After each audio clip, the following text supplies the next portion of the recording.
Hey, wide awake family. If you see this, it's your sign to smash that like button. Yes, you listening right now.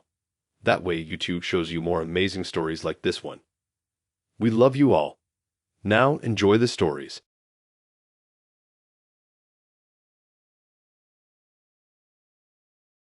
I met a sign on Tinder on one of those random nights when I was bored, scrolling more out of habit than hope. His profile stood out right away. He had that kind of smile that looked easy, confident, but not too much, and the way he wrote his bio felt genuine. Said he loved cooking, old school hip hop, and real connections. We matched within minutes, and I remember thinking it felt almost instant, like the app wanted it to happen. He messaged first, saying something simple like he liked my playlist in my bio. It wasn't anything dramatic, but it felt like the start of something decent. Our conversations flowed fast. He texted like someone who actually cared about what I was saying, not just surface level stuff. He'd ask about my day, what I liked, random things about where I grew up. We moved from Tinder to texting, and then to calls. He had this calm voice, sounded educated, grounded, like someone who'd been through a lot but still kept his optimism. He said he worked freelance in tech, helping small businesses get out of debt through online consulting. I didn't think much of it at the time. It sounded legit, and he spoke with enough confidence to make it believable. We decided to meet after a week of talking every day. He picked this cozy cafe downtown, said it was one of his favorite spots to work from. When I walked in, he was already there, laptop open, headphones beside his cup. He looked better in person. That's rare enough to make you forget logic for a second. We sat for hours just talking about random things, family, goals, music. He had this way of making you feel seen, like you were the only one in the room. It was easy to trust him. Too easy. After that, we started seeing each other more. He'd show up with takeout, crash on my couch when we stayed up too late watching stuff, and sometimes disappear for a few days saying he had clients to handle. The pattern felt off, but I didn't question it much. He said he was trying to pay off debts from helping a friend with a failed startup, so sometimes he'd be stressed. I figured everyone has something they're dealing with. Then came the first ask. It was small. He said his card got frozen because of a bank error, and he needed to pay for a client's ad account by midnight. He looked embarrassed when he said it, like it hurt to even ask. It was $200, and he swore he'd pay me back the next day. He even sent me a screenshot of a supposed refund coming through. The next day, he transferred it. Just like that. That's what made it believable. He built trust slowly. Over the next month, he started talking more about how stressful his work was, how some clients were late on payments, how it was making it hard to stay afloat. He said he was close to landing a big deal that would turn things around, but he needed some short-term help. I should have seen it coming, but by then we'd gotten close. He talked about plans, trips we'd take once things settled, how we could start something together. He made it sound like we were a team. When he asked for $500 to bridge a gap in his project, I didn't hesitate. He sent me fake-looking screenshots of invoices and contracts, but I didn't even analyze them. I just wanted the help. He paid back $100, said the rest was coming soon. It didn't. Then another request, this time $300, then another $400. Each time he had a story that sounded just believable enough. I sent it because he made it feel like we were building towards something real, not just temporary. By the time it reached $2,000 total, things started slipping. His texts got shorter. Calls went unanswered. He started replying with excuses. He was in meetings, his phone broke, his Wi-Fi was down. Then one day I opened Tinder and his profile was gone. Not unmatched. Gone. His number went straight to voicemail. I checked his Instagram and the handle didn't exist anymore. It hit me all at once like a bad dream unraveling. The screenshots, the invoices, the way he timed the repayments just to build credibility. It was all part of the setup. I tried not to panic at first. I thought maybe something happened to him.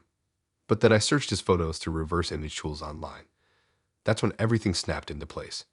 The pictures weren't all of the same person. The main one was of some fitness model in another country. The rest were random stock-type photos, cropped to look personal but clearly taken from different sources.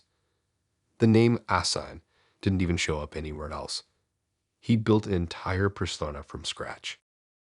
I felt stupid, not just because of the money, but because I believed every word he said about being honest and tired of fake people. He played that role perfectly.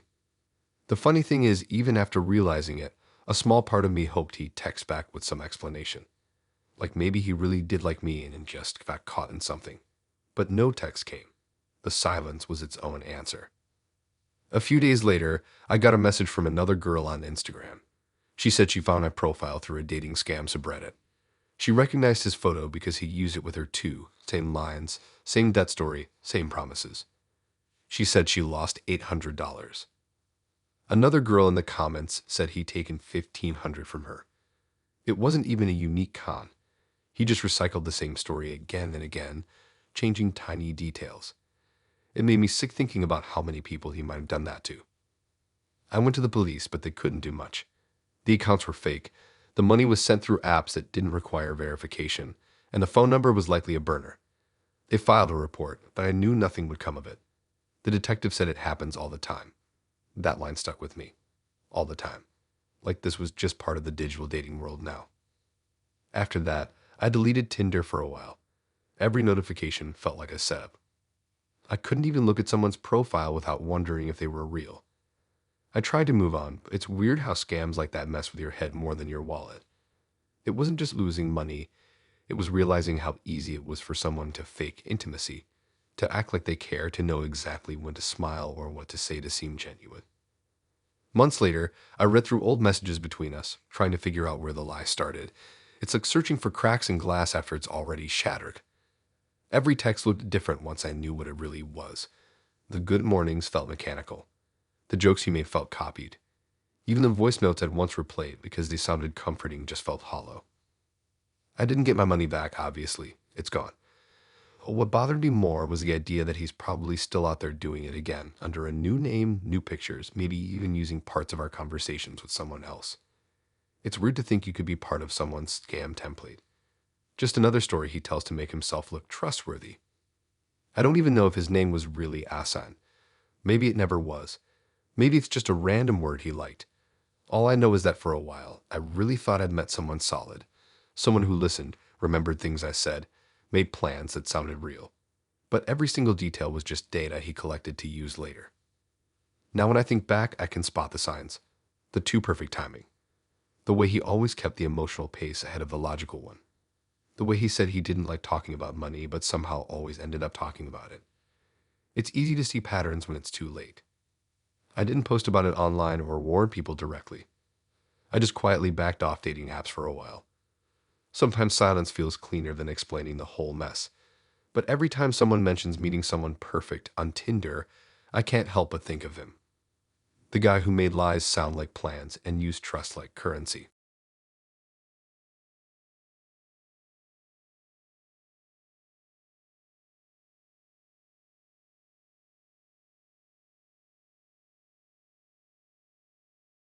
It started on one of those random Saturdays when I was scrolling Tinder half out of boredom, half out of curiosity.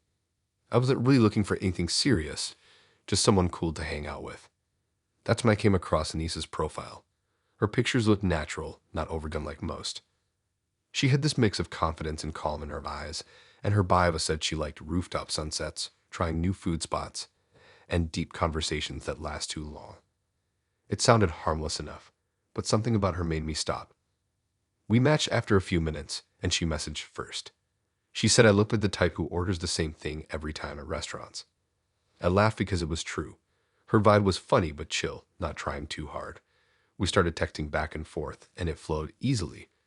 She was quick-witted and talked like she actually had something to say. Within a few days, she suggested meeting up for dinner. We picked this small Mediterranean spot downtown, the kind that looks fancy but still feels locky. I got there a bit early, and she showed up right on time.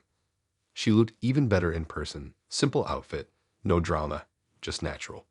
We talked for a while before ordering, and she told me she was technically single. I didn't really process that at first. She said it in a half-joking tone, so I brushed it off. The conversation was too good to stop over something that sounded like a weird joke. She told me she worked part-time in a design studio and did photography on the side. She had a way of talking about art that made it sound like it mattered more than money or recognition. She made me feel comfortable, like we'd known each other longer than a few texts. Everything about the night was smooth, until it wasn't. Halfway through dinner, I noticed her glance toward the door a few times. I thought maybe she was waiting for a friend or just checking the time. Then a tall guy walked in. He scanned the place like he was looking for someone specific, and when his eyes landed on us, his whole face changed. He walked straight over.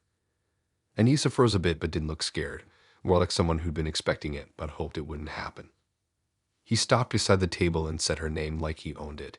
She sighed, leaned back, and said, "You said you wouldn't come." That's when I realized this wasn't some random guy. It was her husband. I sat there stunned. He pulled up a chair without asking and sat down like it was his table too. The tension was heavy, but neither of them looked angry. It was more like they'd done this before. I couldn't even form words, just sat there while he started talking around me like I wasn't there. He said something about seeing how people react, and she said this was supposed to be a moral test. It took me a few seconds to process that. Apparently, they test men together to see how they act when faced with certain situations. Her husband said most guys fail. I didn't even know what I was being tested for. Loyalty, honesty, who knows? It was insane. They were smiling like it was all normal, like ambushing someone on a date with a marriage reveal was some kind of social experiment. I finally spoke up and asked if this was real. Anissa nodded, said they'd been married for 4 years but taking a break. The husband added that they still explore dynamics to study human behavior. I thought maybe they were researchers or something, but no. They just did this for their own weird satisfaction. I couldn't believe I was part of it. She said I seemed like a genuine guy, and that I handled things calmly. I didn't feel calm, but I didn't want to make a scene either. The husband started asking questions, like what I thought of her, whether I'd still be interested knowing she was married, and how I viewed relationships. It felt like being interviewed for something I never signed up for. The whole restaurant felt too quiet. People were probably watching, and I just wanted to disappear. At one point, Anissa touched his hand like they were still close, and it hit me harder. I was just some stranger caught in their twisted little performance. I told them both it was messed up and got up to leave. Anissa called after me saying they meant no harm, that it was just a test. I didn't even look back. I paid my part of the bill and walked out. When I got outside, my hands were shaking. I wasn't angry yet, just confused. Who does that?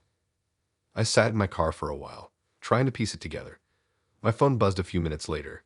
It was Anissa. She texted, saying she didn't mean for it to go that far and that she genuinely liked talking to me. She said her husband pushed it.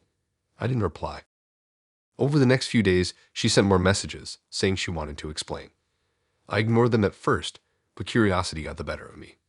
After a week, I answered. She said they'd gone through a rough patch and decided to test people to see how others perceive relationships. She said it was her husband's idea, but she went along with it because she thought it might help them reconnect. It sounded like nonsense. She claimed she really liked me and that I was the first guy who made her question what she was doing. I didn't know whether to believe her or laugh. She asked to meet again, without her husband this time, to apologize properly. Against my better judgment, I agreed. We met at a park this time, somewhere public and neutral. She showed up looking nervous, no makeup, hair tied back. She said she'd been thinking about what happened and that it opened her eyes. She admitted she'd done it with other guys before, but always felt empty after. She said her husband convinced her it was harmless because they weren't actually cheating. They were just observing reactions. It was one of the most twisted things I'd ever heard. I listened but kept my distance. She looked like someone torn between guilt and denial. She said she was done with him and wanted to start fresh. I didn't say much. I just let her talk. When she asked if I could forgive her, I said there was nothing to forgive because there was nothing real to begin with. I left after that. A few days later, I checked Tinder and her profile was gone. Part of me was relieved. Then a week after that, a new account liked me. Same eyes, same smile, different name. I didn't match. I just stared at the profile for a while, wondering if she was back at it again. Maybe without the husband this time. Maybe with another version of the same story. It's weird how something can feel real for a moment, even when it's built on lies. I kept replaying that dinner in my head. The way she said, technically single. The way her husband looked at me like I was part of an experiment. It made me question how many people out there treat dating like a game, like of studying emotions instead of feeling them. I didn't tell my friends at first because I knew they'd just roast me for getting caught in such a bizarre setup. Eventually, I did tell one, and he laughed for a full minute before saying I should write about it. I didn't. I just deleted Tinder for a while and stayed offline. Every time I thought about swiping again, I remembered that night. The husband's smirk. The way she didn't even look shocked when he walked in, like she rehearsed it. Months later, I saw her again by accident. I was at a coffee shop with a friend, and she walked in with the same husband. They looked fine, like nothing ever happened. She saw me too, and for a moment our eyes met. She gave a small nod, almost like acknowledgement, not guilt. Then she sat down, laughing with him like it was just another day. I didn't stay. I finished my drink fast and left. That was the last time I saw her. Sometimes when I read through old texts, I can still see how normal it all looked before the reveal.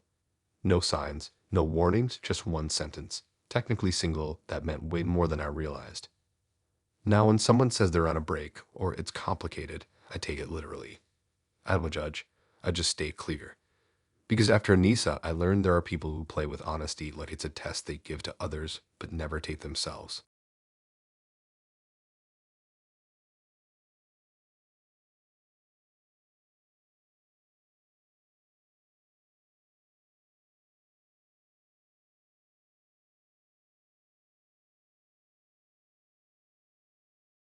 I wasn't even supposed to be on Tinder that night. I deleted it a few weeks earlier after a string of dry conversations and weird small talk that went nowhere. But boredom got me. I re-downloaded it, set my radius back to normal, and started swiping without much thought. Then Jake popped up. His bio was short, something about confidence being the best trait anyone can wear, and he had a picture of himself laughing at some rooftop bar. It looked natural, not staged like most of the profiles you see. He didn't look like a tryhard, which was rare enough to make me stop. We matched not long after. He messaged me right away something about how my smile looked like I knew more than I let on. It was cheesy, but he delivered it in a smooth enough way that it didn't make me cringe. Our messages were easy, funny, fast-paced, and kind of flirty, but not in an over-the-top way. He said he was a content creator, which didn't mean much to me at first. Everyone online is something like that now. He mentioned working on a podcast about modern dating. I didn't think much of it, just figured he was another guy with a microphone and opinions. We met up a few days later at a casual burger spot near the park. He picked the place, said he liked places where the vibe matched the food. When I got there, he was already sitting in a booth, sipping on a soda, wearing this relaxed grin like he owned the moment. In person, he was just as confident, maybe even more. The kind of guy who looks like he's used to being listened to. Still, he made me feel comfortable. We talked for a while about random stuff, shows we liked, bad Tinder stories, weird first dates. He told me he liked confident women because they were real and didn't play games. I remember thinking, finally, someone normal. The date went fine, honestly better than most. He asked a lot of questions, but also had this way of steering conversations back to himself. I didn't notice it much then, but looking back, it was clear he wanted to be in control of the narrative. We left after eating, and he offered to walk me to my car. I said sure. It all felt easy, almost too easy. Before leaving, he asked if I'd be down for a second date. I said yeah. The next few days we kept texting. He'd send voice notes, random memes, and sometimes clips from his podcast. I listened to a few out of curiosity. They were mostly about dating, stuff like why people ghost, or why confidence matters more than looks. It was harmless, but he had this tone that made him sound like he thought he'd cracked some grand mystery about relationships. Still, it wasn't awful. He was articulate, and even when I disagreed with something, I didn't take it too seriously. We went on another date the next weekend, this time at a rooftop bar.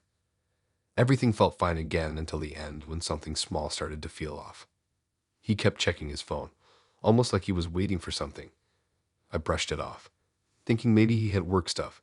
He laughed a lot that night, especially at moments that weren't that funny, and I noticed him subtly adjusting his phone a few times on the table, angled slightly toward me. I thought it was weird, but didn't want to sound paranoid. A few days later, I was scrolling through TikTok, and one of his clips came up. My heart dropped. It was me.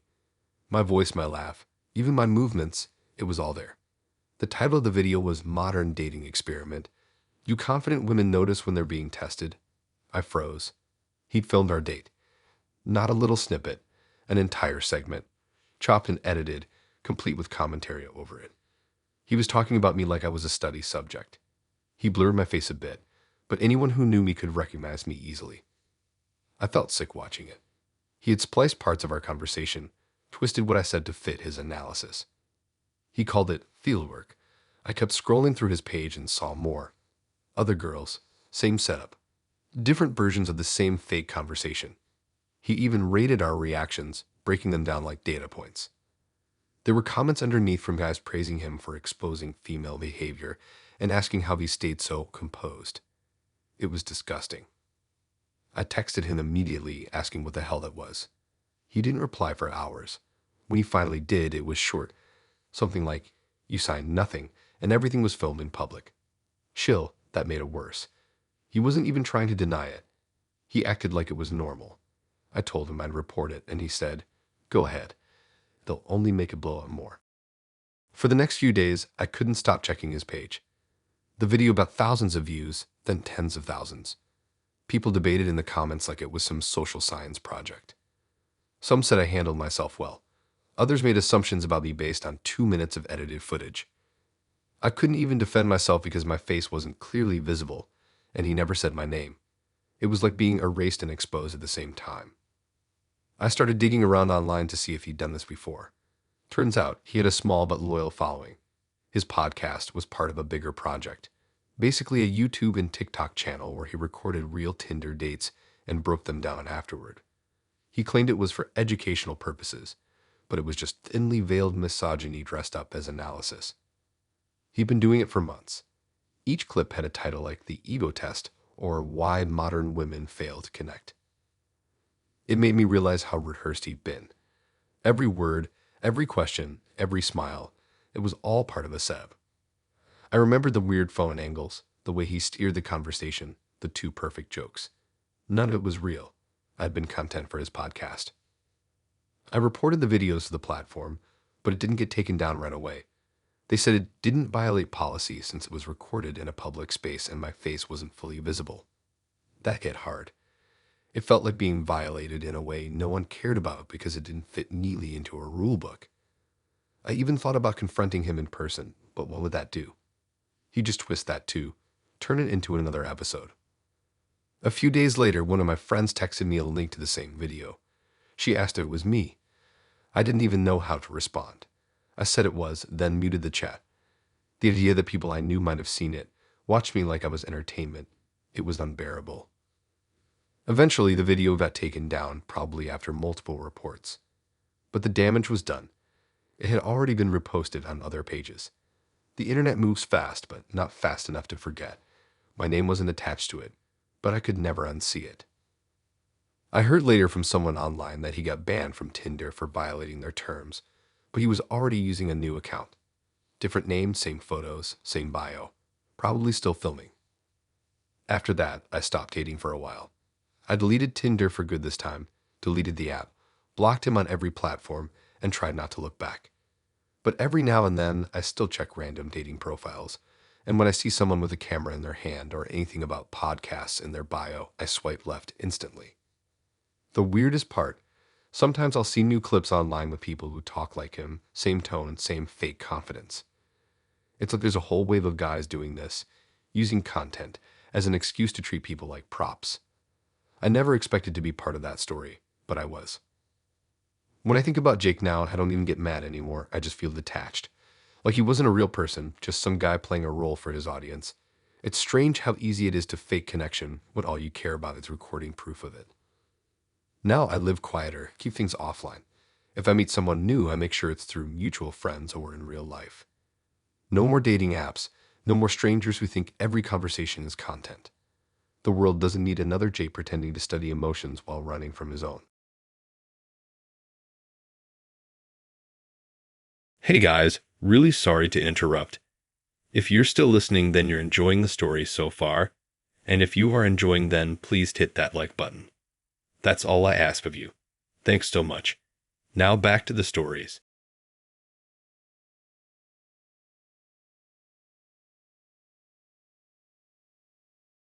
The first thing I noticed about Fatma's Tinder profile was her laugh. It wasn't even a video, just a photo, but somehow it looked like she'd been caught mid-laugh, like whoever took it made her genuinely crack up. The caption under it said, "Don't take life too seriously. Nobody makes it out alive anyway." I don't know why that line stuck with me, but it did. It sounded chill, maybe a bit too casual, but I matched with her anyway. She messaged first, asking what I'd do if I could drop everything for a day. I said something boring like sleep and travel at the same time, and she said that was the most honest answer she'd ever gotten. We started texting nonstop after that. She was quick, funny, and didn't seem like she was trying to impress anyone. She made small things sound interesting, like talking about her coffee machine or her weird neighbor who fed pigeons Oreos. It was easy to get caught up in it. We met 2 weeks later at a night market. She showed up wearing a hoodie and ripped jeans, holding a bubble tea. She looked relaxed, nothing staged about her. We walked around trying random snacks and just talking about everything and nothing. She was confident in this way that didn't feel forced. It wasn't about being loud. It was like she just knew who she was. The night ended with us sitting on the curb near the parking lot, sharing fries and laughing about random stuff. I read her as genuine, grounded.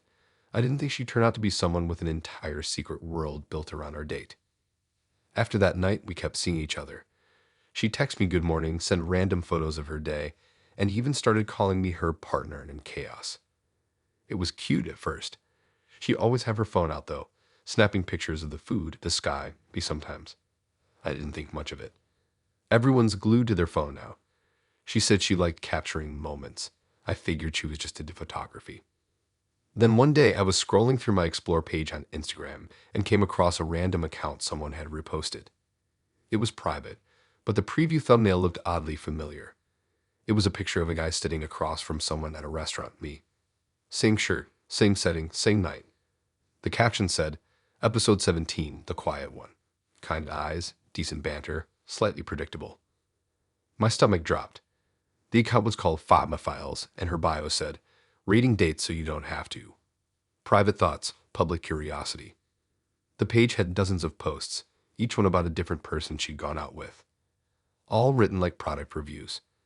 Some had ratings like 7 out of 10 for humor, 5 out of 10 for communication, or 9 out of 10 for fake confidence.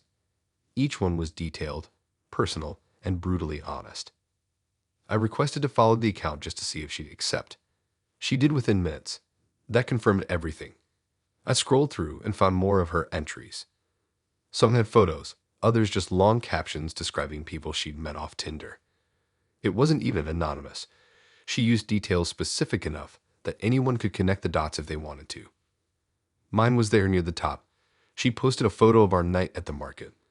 The caption started with, The fries were cold, but his attention wasn't. I read through the whole post, feeling this weird mix of shock and anger. She wrote about how I was sweet, but probably too trusting, and that I seemed like the type who'd write love songs, but never finish them. And she ended it with 6-5 tenths, might hang out again, but only for content. That last line hit hard. For content. The entire thing was just material for her page. Every date, every smile, every inside joke. It was all part of her private series. I didn't message her right away. I wanted to see how long she'd keep pretending nothing was wrong. 2 days later, she texted me like normal, sending me a meme and asking if I wanted to grab tacos. I agreed, just to see her in person. We met at this little spot by the river, and she was her usual self, laughing, talking, teasing. Halfway through, I asked her about the account. Her smile froze for a second, and she laughed it off, said, "Oh, you found that?" Like it was no big deal. I asked if she was serious about what she wrote, and she shrugged. She said it started as a joke with her friends, just a way to document bad dates. But it grew, and people wanted more. She said her followers expected consistency. She even said, "You should be flattered. You got one of the nicer posts."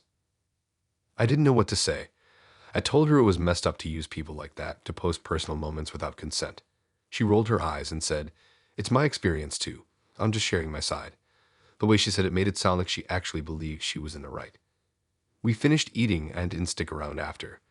She texted later that night saying she hoped I wasn't mad about the art. That word, art, made me laugh bitterly. It wasn't art. It was exposure dressed to creativity. A week later, one of my friends sent me her page again. My post was gone. Deleted. Maybe guilt finally hit her. But she had new ones up, new guys, new reviews. Her following had grown. It was like she didn't even care about the fallout, just the engagement.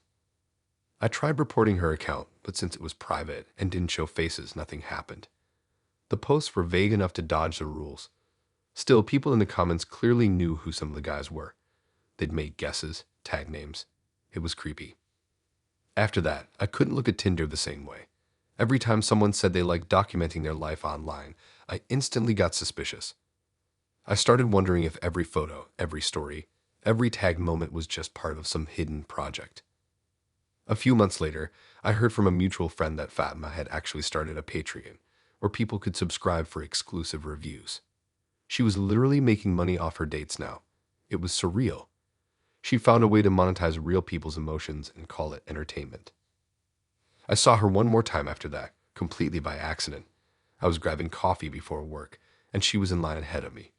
She turned around, saw me, and smiled like nothing ever happened, like we were old friends. I just gave a small nod. She said, "You look good," and I said, "You look busy." That was it. Sometimes I still wonder if she ever feels bad about it. Probably not. She's probably too deep in it now, building her brand, turning every human interaction into a story for strangers. I guess in her mind, that's her version of connection. I deleted Tinder after that for a while. It wasn't even about being hurt. It was the realization that you can't always tell when you're part of someone's content. Some people don't date for love or fun or even curiosity. They date for material. They see emotions like data points and affection like clickbait. I'm not going to pretend it broke me or anything, but it did mess with how I see people online. Now when someone says they're into creating, I take a step back. I keep my stories private. I live quieter now, share less, talk less. Sometimes I think back to that night at the market, the fries, the laughter, how real it felt. And I realize it was real to me, even if it wasn't to her. Maybe that's the worst part of it all. The fact that you can be genuine in a moment that someone else only sees as material.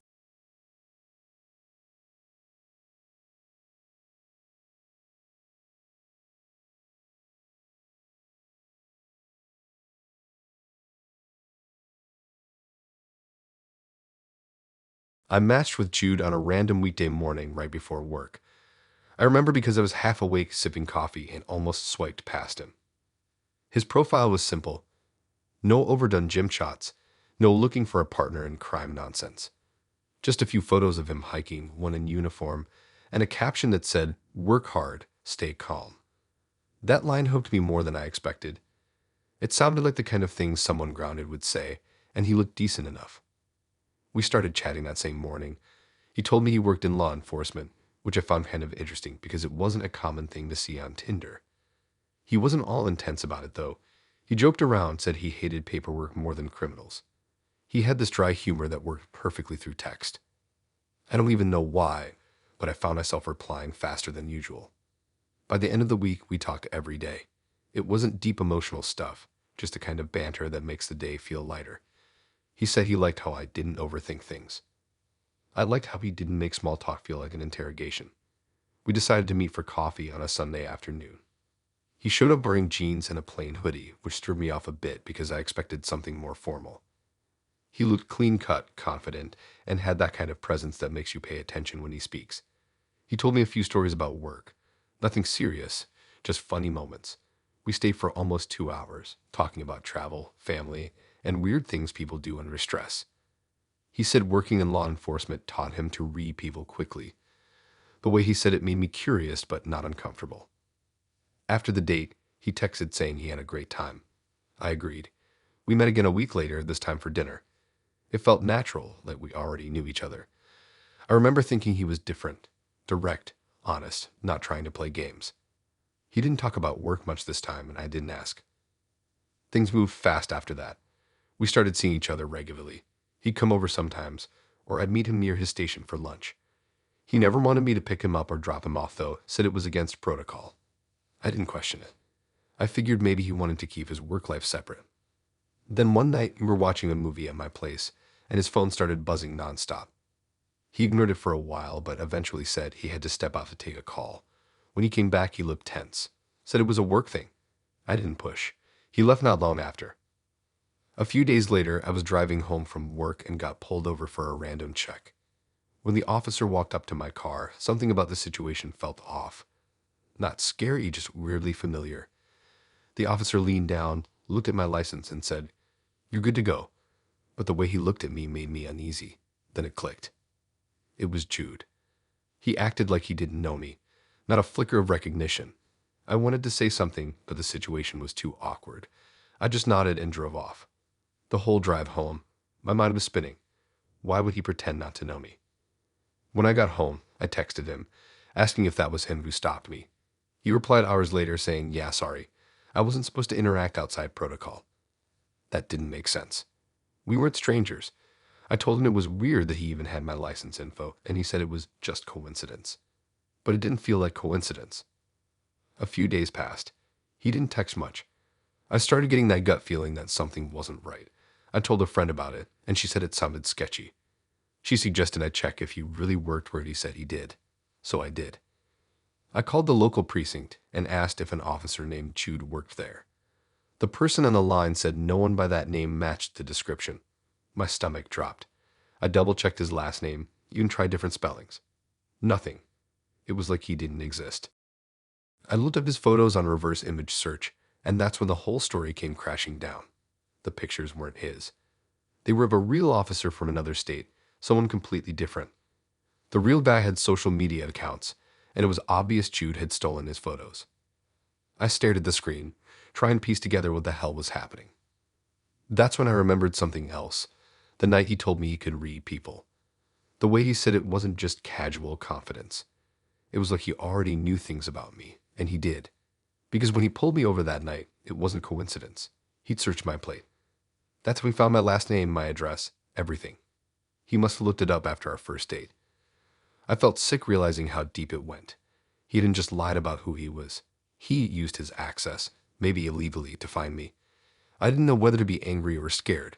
I messaged him one last time, saying I knew he wasn't who he said he was. He replied instantly, "You shouldn't have looked into it." That was the last message I ever got from him. After that, he vanished. His number stopped working.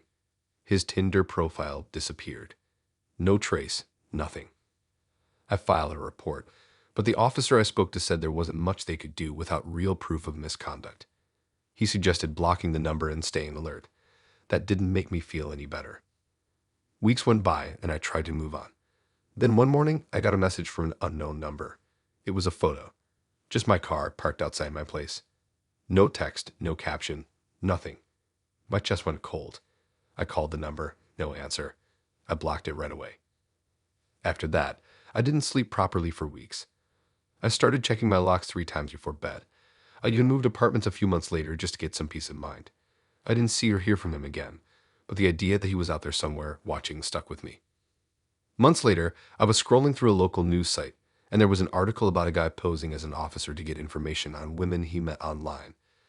No photo, just a description that fit in perfectly. They said he'd been caught accessing private records illegally. I don't know if it was him for sure, but it felt too close to ignore. It's wild to think about now how someone can use a badge, even a fake one, to earn trust so easily. He played the role perfectly. Calm, protective, professional. Everything you'd associate with safety, and he used it like a mask. I haven't been on Tinder since. It's not even about fear anymore. It's about realizing how thin the line is between confidence and manipulation. People like him know exactly how to blur it. Sometimes I still catch myself glancing at police cars when they drive by, half expecting to see his face behind the wheel. I know it's irrational, but the feeling sticks. Now, I keep my circle small. If someone asks too many questions too soon, I back off. If they sound too smooth, I take it as a warning. I live quieter, stay cautious, and trust slow. Jude taught me one thing, even if he didn't mean to. Some people don't wear masks to hide weakness. They wear them because power feels better when no one knows who you really are.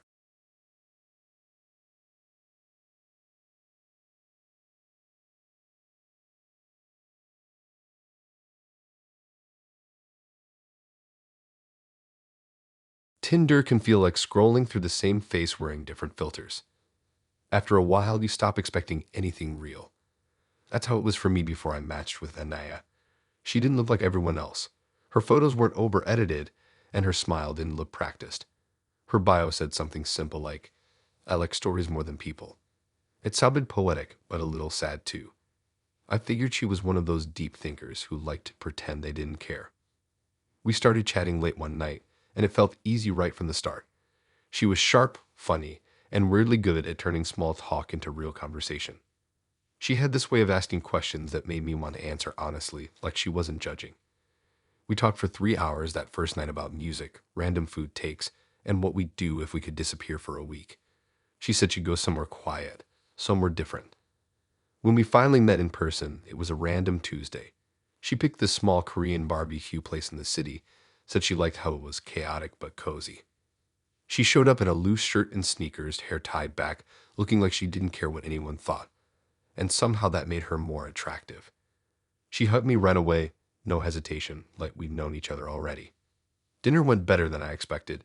She was smart in this offbeat way, like she read every book ever written, but still didn't take herself too seriously. We laughed through most of the night. Everything about her felt effortless. Toward the end of the night, though, she said something strange. She leaned back, sipped her drink, and said, "I've been trying something new lately, only dating men from one ethnic background at a time." At first, I thought she was joking. She smiled while saying it, so I laughed, waiting for her to follow up with a punchline. But she didn't. She kept her eyes on me and said, "No, seriously. I'm collecting experiences." That word made me freeze a little. She said it so casually, like she was talking about collecting postcards. I asked what she meant, and she explained that she wanted to understand people deeply. But to do that, she had to focus on one type at a time. Right now, she said, she was in her South Asian chapter. I didn't even know how to respond to that. The more she talked, the weirder it got. She said she dated chapters before: East Asian, Latino, Middle Eastern, even Scandinavian. She said she didn't mean it in a bad way, that it was more like a cultural study, but the way she described it made my stomach twist. She talked about people like categories, not individuals. After dinner, I told myself maybe I was overreacting. Maybe she was just awkward at explaining herself. She hugged me goodbye, said she had a great time, and texted me later that night saying she liked my energy. I should have left it at that, but I didn't. We kept talking, and she invited me over to her apartment a week later. It was neat, kind of minimalist, but filled with random travel souvenirs, masks, postcards, candles with names I couldn't pronounce. On her bookshelf, she had photo albums stacked neatly. One caught my eye. It had a name written on it, just a single male name, not hers. She caught me looking and smiled. "Those are my archives," she said.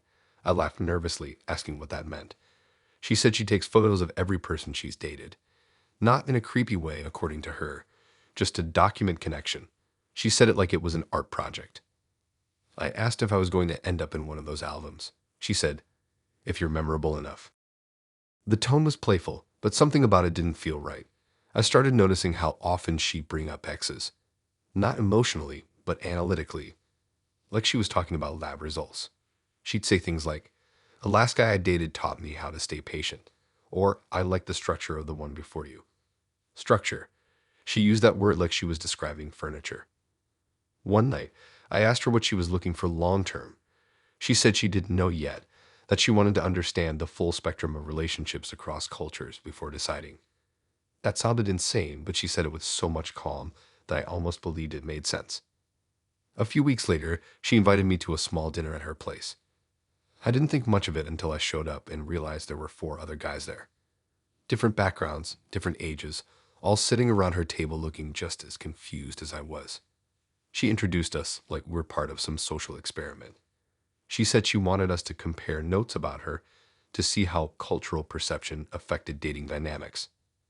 We all stared at her, waiting for her to admit she was joking. She didn't. She poured everyone a drink and sat down, smiling like a teacher waiting for a discussion to start. One guy actually played along for a bit, asking if this was for a class or something. She said no, it was personal. She wanted to understand patterns. Another guy got angry and left after 10 minutes. I stayed longer than I should have, half in disbelief, half curious to see how far she'd take it. She asked each of us what we liked most and least about her. When it was my turn, I said I liked that she was interesting, but I didn't like feeling like I was being studied. She just smiled and wrote something down in a notebook. That's when I stood up and said I was done. She didn't stop me. She just thanked me for participating. I left that night completely thrown off.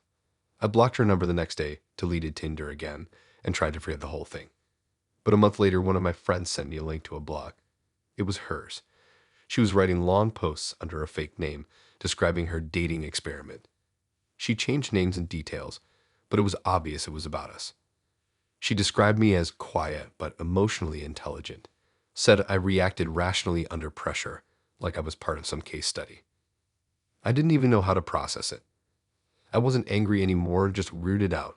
She turned people into data, emotions into chapters, and somehow thought it was profound. The comments under her posts were full of praise. People called her brave and insightful. No one seemed to see how manipulative it was. I reported the blog, but it stayed up. She wasn't breaking any laws, just ethics. Eventually, I stopped checking. There's only so much you can do when someone doesn't see you as a person. Months later, I ran into her at an art exhibit downtown. She was with another guy, probably her next chapter. She saw me smile like it was nothing and said, "You were one of my favorites." Then she walked away before I could say anything. I stood there for a while, trying to decide whether to feel insulted or relieved. Maybe both. She'd moved on, probably already writing about someone else. Now, when people talk about exploring different cultures through dating, I just keep quiet. I don't need to hear more of that. Some people think they're expanding their minds, but all they're really doing is collecting people like souvenirs. I live quietly now. No more random dates, no more profiles with poetic bios. Just peace. I'm not against love, but I'm done being someone's experiment, or worse, someone's chapter.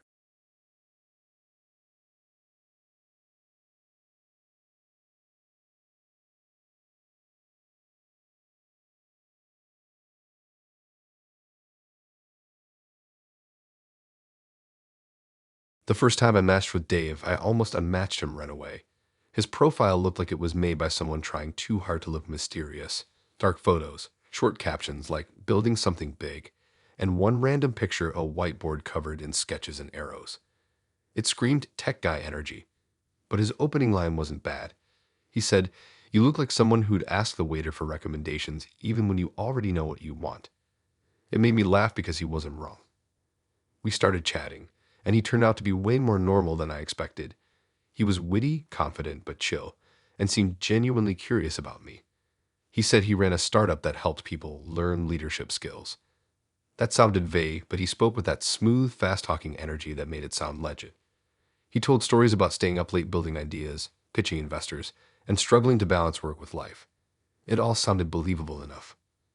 We decided to meet a week later. He suggested this trendy cafe that doubled as a co-working space. When I walked in, I saw him sitting near the window with his laptop open, already working on something. He stood up when he saw me and smiled in this calm, confident way.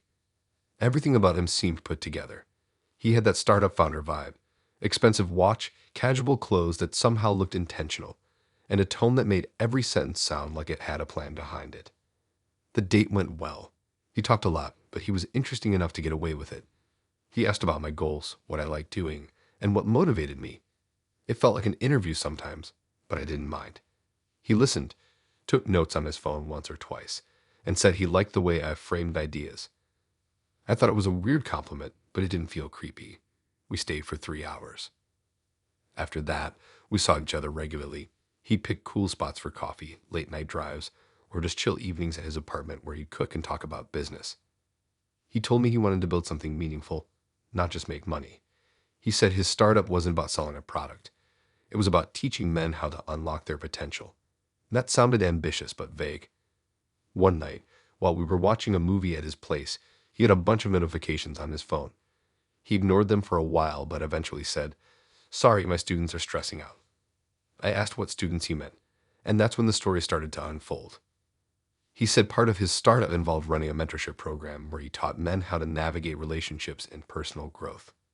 He said he helped them with confidence, communication, and understanding attraction.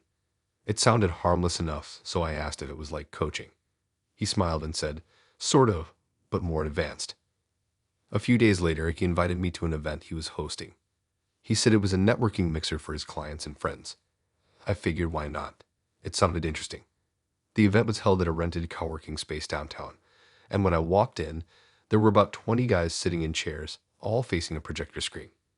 Dave was at the front wearing a mic headset, pacing like a TED Talk speaker. When he saw me walk in, he smiled and motioned for me to sit near the front. I thought it was just a seminar. Then I looked at the slides on the screen. The title said, "Mastering Authentic Connection, Real-Time Case Studies." My stomach tightened. As he talked, he started sharing examples from recent interactions he'd had. He described a woman who responded well to confidence but hesitated when challenged. Then he clicked to the next slide, my photo. It wasn't a clear shot, just a picture of me sitting at that same cafe from our first date. The caption underneath said, example, resistance and trust building. My hands went cold. I looked around the room, trying to figure out if anyone recognized me. He didn't use my name, but it was obvious to anyone who knew me. He started explaining how he used vulnerability to create emotional engagement and redirected the power dynamic through attentiveness. The way he talked made it sound like I was part of some experiment, not a person he actually cared about. I sat there frozen, half wanting to get up and leave, but also needing to hear how far he'd take it. When the talk ended, he came over and asked if I liked the presentation. I stared at him, too stunned to respond. He said, "Don't take it personally. You were a great example of natural connection." I asked if he seriously just used me as a case study. He said, "You helped people learn. That's impact." I left without another word. He texted later saying he hoped I understood the bigger vision. I didn't reply. Over the next week, I tried to convince myself it wasn't as bad as it sounded. Maybe he just needed real examples for teaching. But the more I thought about it, the more it bothered me. Out of curiosity, I looked up his name online. That's when everything unraveled. His startup wasn't a company. It was a dating boot camp. He ran workshops teaching men how to control conversations and turn emotional cues into leverage. There were even videos of him giving speeches, talking about decoding female behavior. He was running a full-on operation built on manipulation disguised as coaching. I scrolled through his social media and found clips from his events. In one of them, he mentioned a recent student success story involving live examples. That's when I realized I wasn't just a random case study. I was used as a live demo. Some of those men at the event had apparently watched my interactions with him in real time. He must have recorded parts of our dates or shared screenshots. I texted him again, furious this time, demanding he delete anything about me. He replied, "You're overreacting. No names, no harm." I blocked him right after. I thought about reporting him, but technically, nothing he did broke any laws. He hadn't shared anything explicit, and everything he posted online was vague enough to avoid consequences. Still, it felt like a massive violation. A few months later, I found out from someone online that his startup collapsed. One of his clients had complained publicly about his methods, and it spiraled from there. He'd been exposed for scamming people, charging thousands for what was basically manipulation training. Seeing that made me feel a weird mix of satisfaction and pity. I never heard from him again after that. Sometimes I still think about how calm he looked when I confronted him, like he truly believed he was helping people. Maybe in his mind he was. Maybe he convinced himself that using real relationships as teaching tools was noble. But I'll never forget sitting in that room, hearing him talk about me like I was a theory. After that, I deleted Tinder again. I told myself I was done with entrepreneur types. It's not that all of them are bad, but Dave had shown me how easy it is to hide selfishness behind ambition.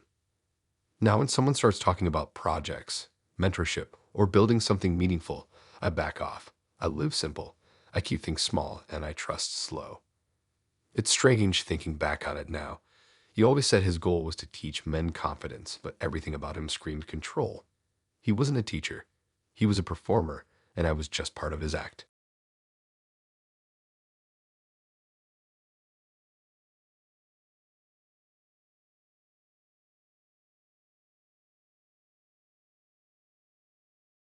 Tinder wasn't supposed to be serious for me. I'd been through enough weird dates to know it was basically entertainment. Swipe, chat, maybe meet someone if they seemed normal enough. That's how it started with Welma, just curiosity. Her profile said she was in town for a few weeks, exploring the city through people. That line stood out. It was vague but kind of intriguing. Her pictures looked like they were taken on film, grainy and real, not overdone like everyone else's. One was her sitting in a suitcase at a train station, another of her holding coffee in front of a mural. She had a warm face, not the type that tried to look mysterious. Her first message came a few minutes after we matched. "You look like you hate small talk," she wrote. I laughed because it was true. She was quick, funny, and seemed comfortable in her own skin. She said she was from another city, visiting for a project, but didn't say much about it. When I asked what she was working on, she said, Something about people and honesty. It's better if I tell you in person. We met that Friday. She picked this artsy cafe tucked behind a bookstore. When I got there, she was sitting by the window, camera on the table beside her. She waved when she saw me and smiled like she already knew me. The first few minutes were easy. She talked about her travels, about the city she'd lived in, about how she loved meeting new people because everyone teaches you something. I liked how she spoke. Clear, calm, but with this spark like she was always thinking about something deeper. She said she was studying behavioral reactions in real-world interactions. I asked if that meant she was doing research or something, but she laughed and said, "Not like that. It's just a side thing." We talked for hours. She took a few pictures during the date. Nothing weird. Just at the table, the coffee, the view. She said she was documenting her time in the city. It didn't bother me. When we walked out, she asked if I wanted to grab street food nearby. We walked around for another hour, talking about music and random life stuff. She said she was planning to leave the city in a week, but wanted to make her time meaningful. The night ended naturally with a hug and a promise to hang out again before she left. The next day, she texted saying she had fun. She sent a photo she'd taken of our coffee mugs and captioned it, "Proof we didn't hate each other." It felt nice, simple, normal. I didn't think about it again until a week later.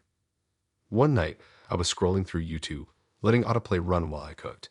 A video popped up titled "Dating Strangers for Science. Can First Impressions Predict Compatibility?"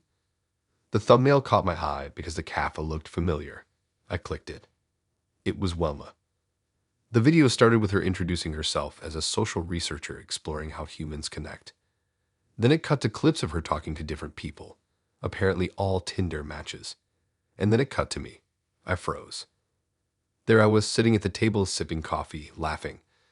The video showed short clips from our date, zoomed in on small moments, me smiling, her asking questions, me talking with my hands. Her voice played over it, narrating what she'd observed. She said, "He's cautious at first, but opens up when he feels safe. I think people like that are interesting. They wear honesty slowly." My stomach dropped. It wasn't just a hidden camera. She'd recorded the whole thing like it was part of a documentary. She blurred my face slightly, but not enough. Anyone who knew me could tell. She even included clips of us walking down the street, talking, eating. The comments were full of people analyzing it like it was art. "He seems genuine. You can tell if he likes her. This is beautiful." I didn't feel beautiful. I felt exposed. I texted her immediately. "Did you film our date?" She replied hours later saying, "Yeah, but it's for my YouTube series. It's called The Social Experiment. You were great in it." I told her she should have asked me first. She said, "If I told you, it wouldn't have been authentic." That line made my skin crawl. Authentic. She made it sound noble, like lying about recording people was some moral pursuit. She said she blurred my face and changed my name so it wasn't about me. But it was. It was literally me. The video already had over 50,000 views. People were praising her for being creative and brave, calling her the future of social commentary. Meanwhile, I was reading comments where strangers dissected my laugh and body language. I reported the video. YouTube said it didn't violate policy because it was public space filming. That made me angrier. The cafe wasn't public, and even if it was, I hadn't agreed to be part of her project. A few days later, she messaged me again, saying she didn't mean to upset me. She said she'd take the video down if I really wanted, but that it was doing really well. I told her to delete it. She didn't reply. A week later, the video was still up, actually doing better. It passed 100,000 views. She added a pinned comment. For those asking, yes, he's real. No, we're not dating. This is about honesty. I stopped checking after that. I tried to forget about it. But people started sending it to me. Friends from work, even my cousin. Everyone recognized me. I started getting DMs from strangers saying weird stuff like, "You seem like a good guy," or "She did you dirty." Some even asked if I'd be open to doing an interview. It was insane. Eventually, I found out she'd done this before. There were other videos, different cities, different people, all Tinder dates. Some of them were more emotional, showing people crying or confessing deep stuff. She called the series Dating Strangers for Science. She even gave it a tagline, "Every connection tells a truth." I wanted to confront her in person, but she'd already left the city. I saw her post on Instagram about heading to another country for season 2. Her followers flooded her comments with praise. She built an entire brand out of people like me. A few months later, her channel blew up. She started getting interviews, brand deals, and features on online magazines calling her bold and authentic. The video with me passed 1 million views. By then, I'd given up trying to fight it. One night, I watched it again, just to see it differently. It didn't even feel like me anymore. It felt a version of me edited for someone else's story. Her narration made it sound poetic, but it wasn't poetry. It was manipulation. She turned a normal evening into something symbolic, stripped it of reality, and sold it as art. Now, I don't go on Tinder anymore. Not because of fear, just exhaustion. The thought of someone using a moment we share to boost their creative project makes my stomach turn. Sometimes I wonder if she even remembers me, or if I'm just one file in her hard drive labeled Episode 3. Maybe to her that's what connection is, something to analyze, edit, and upload. I live quieter now. If someone asks to take a photo, I say no. If someone says they're a creator, I leave. I'm not against art, but I've seen what happens when people stop treating others like humans and start treating them like content. Funny thing is, sometimes the video still pops up on my recommendations. YouTube never forgets. The comments keep growing. People still talk about how real it feels. They don't know how real it was for me.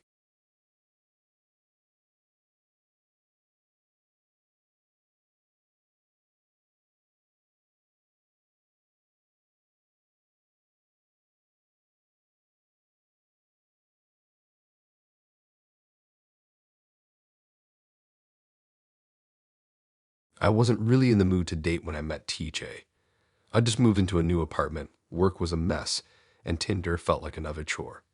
Still, one night I was scrolling out of habit, half watching a show in the background, and his profile popped up. He looked normal enough, smiling, casual pictures, nothing flashy. His bio said, "Old soul in a chaotic world. Let's skip small talk." I like that. Simple, straight to the point. We matched that same night. He messaged me first, something like, "You seem calm in your photos." I like that energy. We started chatting, and it flowed easily. He wasn't trying to impress, but he had this way of speaking that felt grounded. He said he worked as a mentor, helping people find emotional clarity. That sounded vague, but I figured he meant some sort of counseling or coaching. He said he believed love was energy exchange, which was the first red flag, but he was charming enough that I ignored it. We met the following weekend at a quiet coffee shop near the park. He showed up in loose clothes, kind of bohemian, wearing a beaded bracelet and a pendant shaped like a spiral. He smiled a lot, and when he shook my hand, he held it a bit longer than normal. Not creepy, just oddly deliberate. We sat near the window, and he started talking about emotional frequency and intentional relationships. I didn't fully understand half of what he was saying, but he spoke with confidence, and there was something magnetic about it. He said he used Tinder not to find love, but to find alignment. He talked about how society made people chase shallow things and how he wanted to heal the imbalance between men and women. I thought he was one of those spiritual types who read self-help books and meditated. I didn't see the problem yet. By the end of the date, I actually liked him. He seemed thoughtful, curious, and patient. He walked me to my car and gave me a small crystal, said it was for protection. It was a bit much, but I took it anyway. Over the next few weeks, we saw each other more. He invited me to picnics, meditation classes, and group hikes. His group of friends seemed friendly, but they all had the same calm, zoned-out vibe. They talk about energy bonds and vibrational purpose while drinking green juice. I remember sitting there once, listening to one of them talk about leaving their family to follow the higher path, and I started to feel uneasy. TJ just smiled, nodding like it all made perfect sense. He told me he was starting a community called the Flow Collective. He said it was about helping people form real connections without ego. He talked about leading workshops and relationship circles. He said I had the kind of energy that would be perfect to represent feminine balance. I laughed, thinking it was some kind of compliment. Then he asked if I wanted to come to one of their retreats. It was a weekend getaway at a big house outside the city, supposedly focused on self-discovery. I hesitated, but he made it sound harmless. Just meditation, group talks, nature walks. So I agreed. The retreat started off normal enough. About 15 people were there, mostly in their 20s and 30s. Everyone was friendly, almost too friendly. They hugged a lot. The house was surrounded by woods, and there were posters everywhere with phrases like release the mask and commit to the circle. The first night, they had a big dinner where TJ gave a long speech about how love was the highest form of service. Everyone nodded like they'd heard it before. The next day, things got weirder. He asked everyone to share their deepest fear in front of the group. Some people cried, others shouted. It felt intense. He stood in the center speaking softly, telling people they were shedding the false self. When it was my turn, I said I didn't feel comfortable sharing like that, and he smiled, said, "That's your block. We'll work through it." Later that night, he pulled me aside and said I had strong resistance, which meant I was ready for breakthrough. He said I should consider joining his inner circle, a smaller group that met privately to go deeper. He said it wasn't just about meditation, but transforming relationships into higher purpose. He made it sound spiritual, but something about it felt off. When I asked what it involved, he said it was about full emotional surrender. He said most people never achieve real love because they don't trust leadership. The way he said it made my skin crawl. He didn't sound like the calm, curious guy from our first date anymore. He sounded like someone who expected obedience. I told him I wasn't interested. He smiled again, but it wasn't a friendly smile. He said, "You're not ready yet, but you will be." That night, I barely slept. The next morning, I packed my bag quietly before the session started and left without saying goodbye. When I got home, I blocked his number and deleted his messages. I thought that would be the end of it. But a few days later, I started getting DMs from random accounts asking if I wanted to reconnect with the flow. One even said, "TJ speaks highly of you." I ignored them all. Then a week later, one of my friends sent me a video from social media. It was TJ talking to a group of people, giving one of his speeches. The caption said, "Recruiting new members for the Flow Relationship Collective." In the background on a screen was a slideshow of photos. And there I was in one of the pictures, smiling, sitting on that picnic blanket from our second date. He was using me as part of his promo material. That was the last straw. I reported the post, but it stayed up for a while. I even thought about contacting the police, but didn't think it would go anywhere. I started digging online to see what exactly this collective was. There were forums and threads from ex-members saying he used Tinder to find women and convince them to join his inner group. Some said he pressured them into moving into communal houses, giving up jobs, even cutting off family contact. It was basically a cult disguised as a dating network. One person posted that he called himself the guide during private meetings. Another said he used love as a recruitment tactic, making people feel chosen, then turning that into control. Reading that made my stomach twist. Everything clicked into place: the charm, the calm tone, the promises about emotional clarity. It was never about love. It was about power. I never heard from him again after that, but his group kept posting online and recruiting through vague ads about healing relationships. His face was always there, calm and smiling, like he wasn't manipulating anyone. I eventually stopped looking. Now, when people talk about energy or conscious love, I feel my guard go up. I know not everyone's like him, but TJ blurred the line between spirituality and control so smoothly that it's hard to separate them now. I don't touch dating apps anymore. Too many people use them like fishing nets, not for connection, but for recruitment, content, or control. I live quietly now, away from the noise. If someone says they want to help me grow, I take that as my cue to leave. Sometimes I still think about that first crystal he gave me. I keep it in a drawer not because I believe in it, but because it reminds me how easy it is for something to look harmless and still carry the weight of something darker underneath.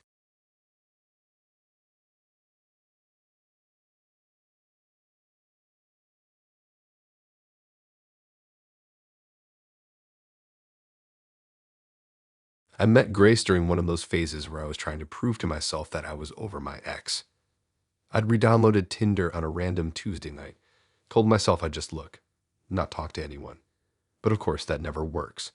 Her profile popped up after like 10 swipes, and she looked exactly like the type of girl I never expected to match with: soft smile, natural hair, eyes that looked like she was thinking about something even when she wasn't saying it. Her bio said, "If you don't mind sarcasm, we'll get along." We matched, and she messaged first. "You look like you give serious answers to simple questions," she wrote. I laughed and said, "Only when I'm trying to sound mysterious." From there, it was easy. She was funny, clever, and didn't use the usual app language. No hey or what you doing. She talked like a real person. We moved to texting pretty quick. She told me she worked part-time as a florist and freelance doing event decor. She sent me photos of setups she'd done, weddings, small parties, stuff like that. They looked amazing. I told her she should be charging more, and she said, "Maybe I will if you hire me for yours." I laughed, but there was something confident in the way she said it. Our first date was at this open-air market downtown. She picked it because she said she liked low-pressure settings. She showed up in jeans and a plain shirt, holding iced coffee, and greeted me with a hug that lasted a beat too long to be casual. We walked around trying random food samples, talking about music and travel. She was open, engaging, easy to talk to. Everything felt natural, which was rare. The second date was dinner at a restaurant she chose. A bit pricier than I usually go for, but she said she knew the owner and could get a discount. I didn't mind. The dinner was great. She asked deep questions, not nosy ones, just the kind that made you think she actually wanted to know you. She mentioned casually that she'd matched with my brother before, but said it didn't go anywhere. She said it like it was nothing, but it stuck in my head. My brother's on Tinder too, so it wasn't impossible. I didn't press for details. The third date was where things started feeling weird. We met at a rooftop bar she liked. When the bill came, I reached for it automatically, but she stopped me and said, "Let's do something fun." She pulled out her phone and said, "Let's both pay and see who tips more. Whoever does gets the bragging rights." I laughed and agreed, thinking it was just a joke. We both left tips, paid separately, and moved on. But later that night, she texted me saying, "You're generous." My brother tipped less. That confused me. I thought she was just teasing me again, but something about it didn't sit right. We kept seeing each other for a few weeks. She'd come over sometimes, bring food, make playlists for our drives. Everything seemed fine. Then one night, she mentioned my brother again, this time saying he'd messaged her recently. She said it like it was casual, but then she added, "It's interesting seeing how different you two are when it comes to effort." I asked what she meant, and she said, "He talks big, but you actually show up." I didn't know if she was complimenting me or playing a game. She never said anything bad about him directly, but she brought him up too often for it to be random. Then, one night after dinner, she got quiet. I asked what was wrong, and she said, "You're both great guys. This is harder than I thought." I stared at her, confused. She looked at me like I should have already known what she meant. She said, "I'm deciding who I see something real with, you or your brother." I thought she was joking. I laughed and said, "You're serious." She nodded. She said she'd been honest from the start, that she'd gone on a few dates with him before meeting me, and that she liked both of us for different reasons. I didn't even know what to say. She explained that she wanted to be transparent because she respected me. I just sat there trying to process that the girl I had been seeing for weeks was also comparing me to my own brother like it was a contest. I asked if my brother knew. She said yes. She said they'd agreed it was interesting to see who she connected with more. I called her out, saying that wasn't normal. She said love isn't always clean and organized. I left before the conversation could get worse. On the drive home, I called my brother. He didn't answer, which told me everything. The next day, he texted me saying, "Let's not make this weird." That made it worse. Apparently, he knew the whole time. Over the next week, she kept messaging me, not apologizing, just updating me. She said she was giving it a fair shot with both of us before deciding who she felt aligned with. I told her to lose my number. She said she respected my decision, but hoped I wouldn't hold bitterness. I didn't reply. A few weeks later, I got a message from a random number. It was a screenshot of a TikTok video. The caption said, "When you can't decide which brother is more emotionally available." It was her. She was using the whole thing for content. The video didn't show our faces, but the story she told made it obvious to anyone who knew us. People in the comments were joking about dating both to compare. My brother called me after it started getting shared. He said she told him she was just being honest online and didn't mean harm. He sounded embarrassed, but also defensive. I hung up before it turned into an argument. For a while, I couldn't stop checking her account. She'd post cryptic quotes about choices and who shows up.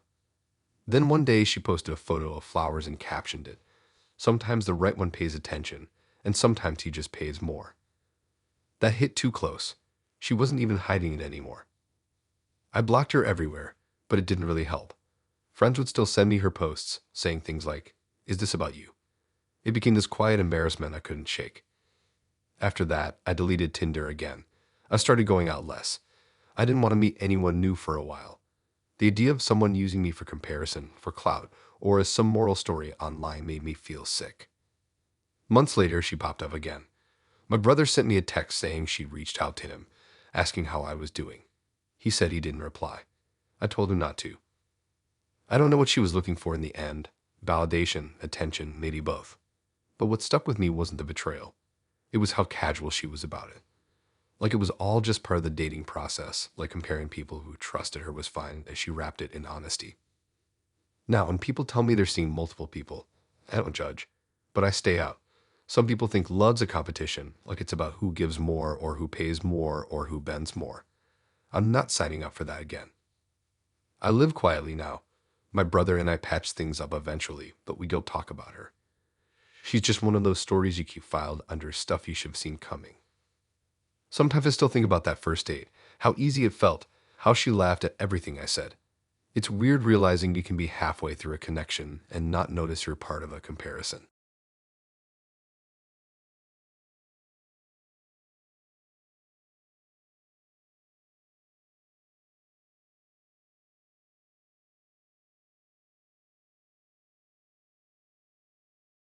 I'll be honest, I wasn't looking for anything deep when I matched with Newman.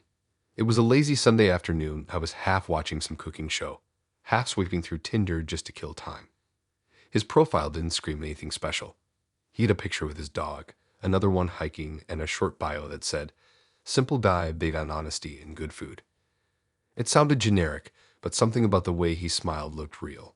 Not forced, not filtered, so I swiped right. He matched almost instantly and sent a message saying, "You look like the type who actually finishes their coffee before it gets cold." It made me laugh. We started talking right after that, just small stuff at first. Favorite food, music, random stories about bad dates. He was easy to talk to, and the thing I liked most was that he didn't try to impress me. He asked questions, listened, and cracked jokes that actually landed. After about a week of texting, he asked if I wanted to meet for dinner. He suggested a casual pizza spot downtown that had decent reviews. I said sure. He offered to pick me up, but I said I'd meet him there. I always do that with first dates. You never know. When I got there, he was already sitting in a booth near the back. He looked a bit taller in person, same easy smile, same calm energy. He stood up when he saw me and gave a small wave. It started off good. The conversation flowed. No awkward silences, no weird vibes. He talked about work, something in logistics, and about his dog, Milo, like a proud parent. The food was great, the music was chill, and everything felt normal, until the bill came. The waitress set it down on the table, and there was that split-second pause. I didn't even have time to reach for my purse before he said, "Wanna split it?" It caught me off guard a little, but I didn't mind paying my part. It's 2025. Splitting bills isn't that deep. I said, "Sure," and handed my card over. He smiled like it was a test I'd just passed. We paid, and he seemed happy, like my agreeing to split somehow proved something about me. When we left, he even said, "That's rare. Most girls don't do that." I just laughed and said, "You've been dating the wrong people then." We hugged goodbye, and that was that, or so I thought. The next day, I texted him saying I had fun. He replied with a short same and silence. No follow-up, no suggestion for another date. I figured maybe he wasn't that into it and moved on. A few days later, though, my friend sent me a link with a message that said, "Is this about you?" It was a Reddit post. The title said, "Why Modern Women Are So Entitled. My latest Tinder date proved it again." I clicked it, heart racing. The post was long, written by someone named Realogic Newman. My stomach dropped. It was him. He'd written an entire rant about our date. He described everything, the restaurant, the conversation, even the moment we got the bill. He said I pretended to be chill, but that I hesitated when the check came, calling it a silent test of character. He said splitting the bill was bare minimum effort and that women like me were raised to expect handouts. The worst part, he used my real first name. At first, I thought it had to be fake, but the details were too specific. He even mentioned my job and the exact pizza I ordered. The comments were full of strangers chiming in, calling me names, debating whether I was modern and independent or manipulative and fake. I felt sick. I didn't even know him well enough for him to have this kind of grudge. I texted him, furious. I said, "You seriously wrote that about me?" He didn't reply for hours, then finally said, "I didn't name you. Don't flatter yourself." I told him you literally used my name and my job. He replied, "No one knows who you are. It's an example." An example. That's what we called it. I reported the post of Reddit being Reddit. It stayed up. In fact, it got more traction. People reposted screenshots on other platforms, debating the bill issue. Some even made videos about it. For days, I kept seeing variations of the story online. My friends recognized it immediately. A couple of them even messaged him directly, but he blocked them. I started feeling paranoid. I checked his social media, and of course, he turned it into a whole thing. He had a small following online, mostly guys talking about fairness in dating. He posted a video where he talked about a recent date that proved his point. He didn't say my name in the video, but it was clearly about me. Same story, same details. He called it the pizza date test. It got views. Comments poured in from people agreeing with him, calling him a truth teller. Some even messaged me directly after finding my profile, saying things like, "Maybe next time you should pay for the whole meal if you want equality." It was unreal. I wanted to disappear. I deleted my Tinder account and made my social media private.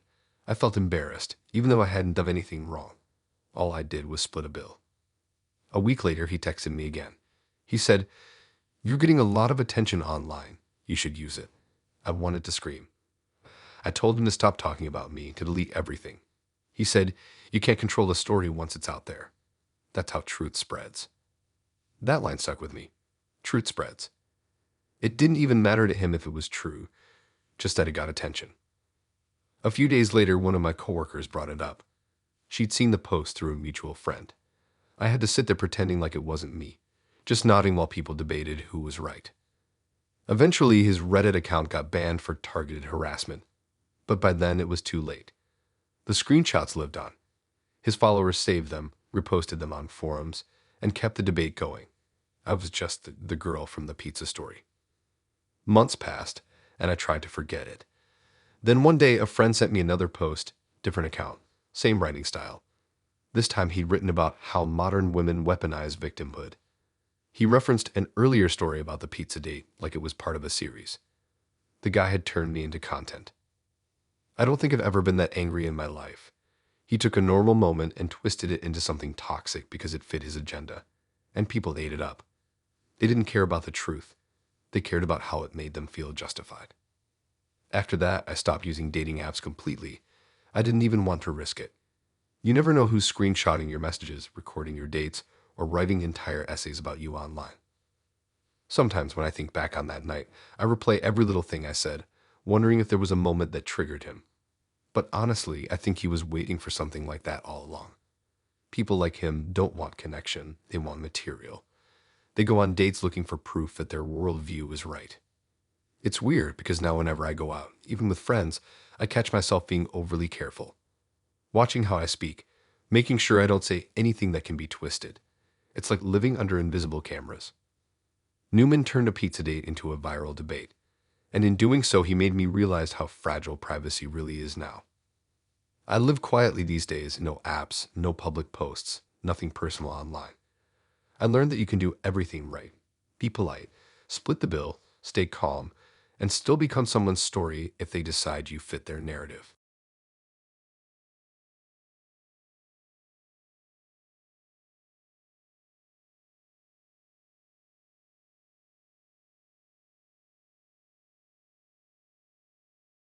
It's weird how people can seem harmless at first.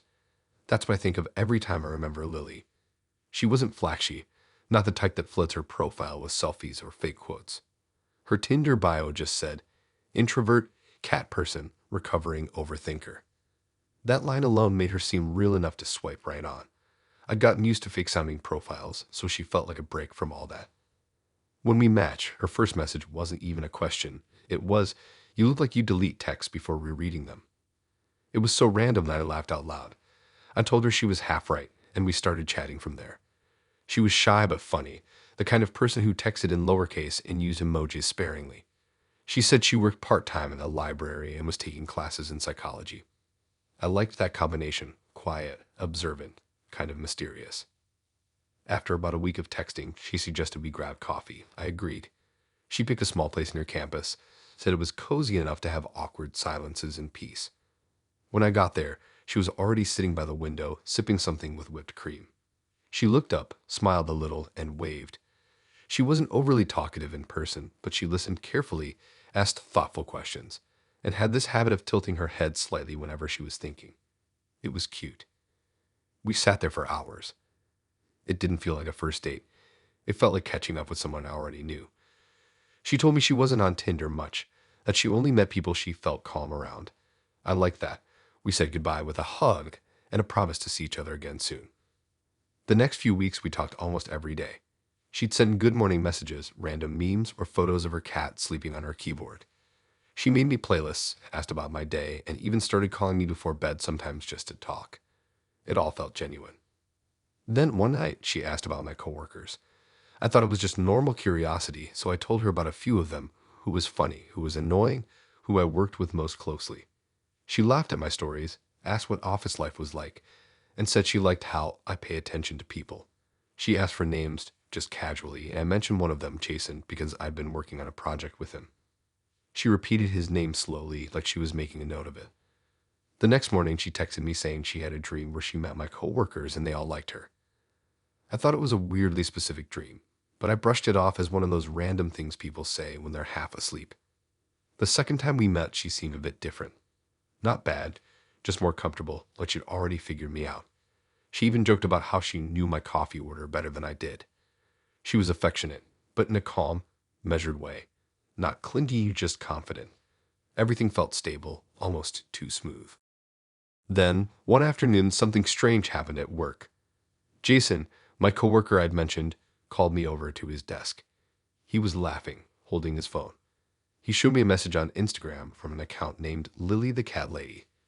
It said, "Hey, you don't know me, but I think we might have mutuals." He asked if I knew her. I froze.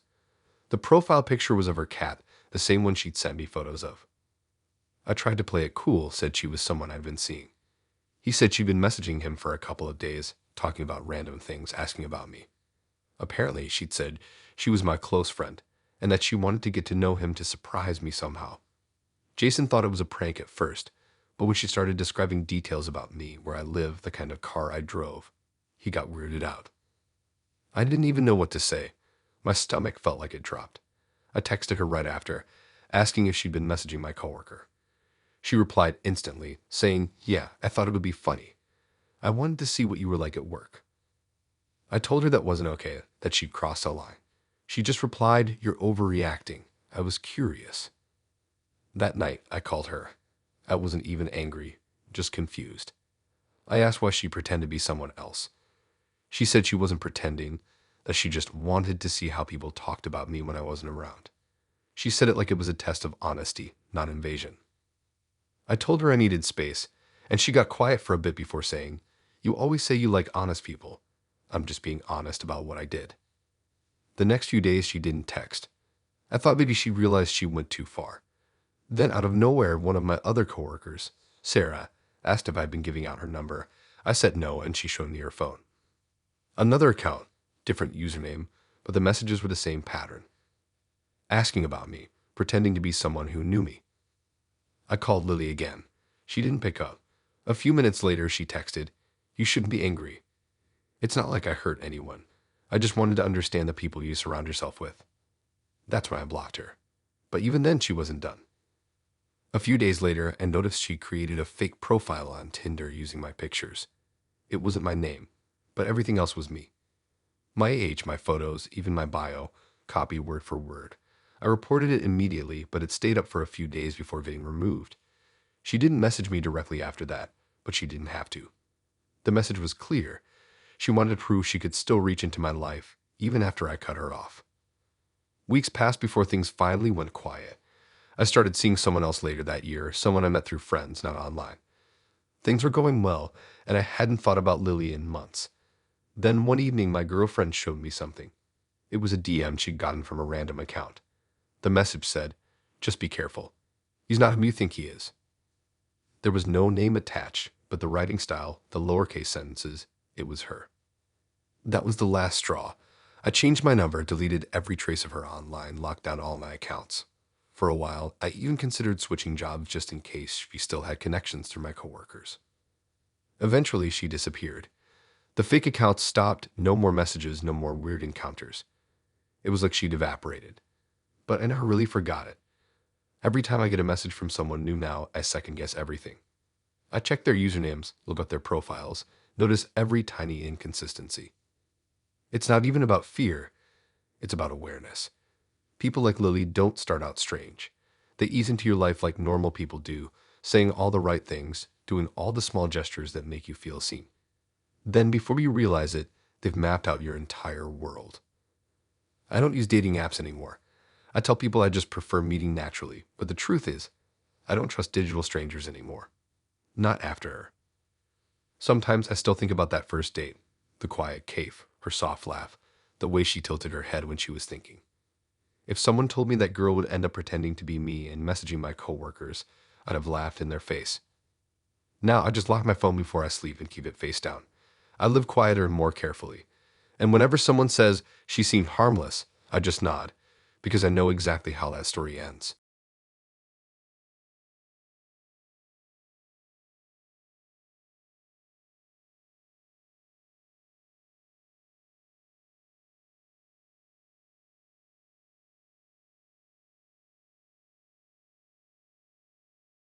The way I met Vlad was actually kind of random. I wasn't even looking for anyone serious. I'd been swiping on Tinder just to pass time while waiting for food to heat up in the microwave. Then his profile came up. He looked older than most guys I matched with, mid-30s maybe, but not in a bad way. His pictures were clean, no filters, just simple ones. Him at a restaurant, him hiking, and one in a suit standing by a car. His bio said, "Looking for real conversation. Dinner's on me if you can keep up." That last line made me laugh a little. Arrogant, but not too much. I swiped right, mostly out of curiosity. We matched instantly, and he messaged a few minutes later. He said, "You seem like someone who orders dessert first." I told him that was accurate and asked if that was supposed to be a compliment or an observation. He said it was both. He was smooth, but not in the creepy way. He knew when to joke and when to sound serious. He told me he was in real estate, that he worked hard but made time for what matters. He said dating apps were frustrating because people didn't know how to show up honestly. I liked the way he phrased things. It sounded practiced but smart. He suggested we meet for dinner that weekend. He picked the place, a fancy restaurant I'd only seen online. I told him it was too much for a first date, but he said, "Let me worry about that." Part of me hesitated, but another part was curious to see how someone like him carried himself. When I got there, he was already waiting by the entrance. He looked sharp, button-up shirt, dark blazer, hair slicked back. He greeted me with a handshake instead of a hug, which felt old-fashioned but kind of refreshing. The host led us to a table near the window overlooking the city lights. Everything about the setting felt too polished for Tinder. He ordered wine before I even sat down.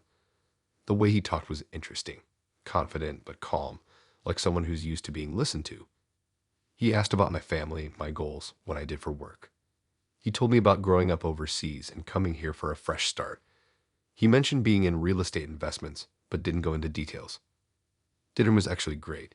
He made me laugh more than I expected. He told me I had good energy, and it didn't sound like a lie.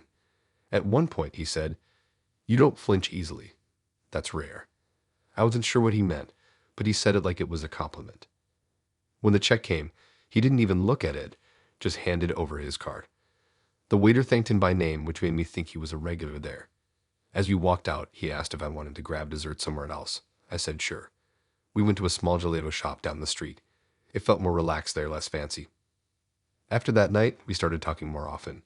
He texted me every morning, called at night, asked about my day. He had this mix of warmth and control that made it easy to let my guard down. A week later, he asked if I wanted to see his place. I said maybe, and he said, "Only if you feel comfortable."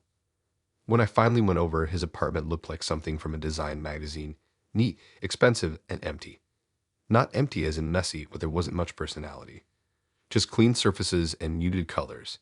He cooked dinner, poured wine, and told me stories about his life. Then halfway through, he said, "I should tell you something before this gets too far." He looked serious, almost nervous. He said he'd just gotten out of prison 6 months ago. I froze. He said it calmly, like he rehearsed it. He explained that it was for financial stuff, that he'd been set up by a partner who betrayed him. He said he'd already served his time and was trying to rebuild his life. He said he understood if I wanted to leave, but that he didn't want to lie. Part of me wanted to get up and go, but another part thought maybe he really was trying to start over. He'd been honest, right? I told him I appreciated him telling me. He seemed relieved and said, "Most people run when they hear that." After that, he got more comfortable sharing things. He told me about how prison changed him, made him value time and honesty more. He said it taught him patience. I believed him. He didn't seem dangerous, just someone who'd messed up and was trying to do better. But then, about a week later, he texted me saying he needed a favor. He said his parole officer wanted proof that he had stability, that he was reconnecting with people and living a consistent life. He asked if I could write a short letter saying I'd known him for a while and that he was responsible and reliable. It caught me off guard. I barely knew him, but he made it sound harmless. He said it wasn't official, just something informal to strengthen his file.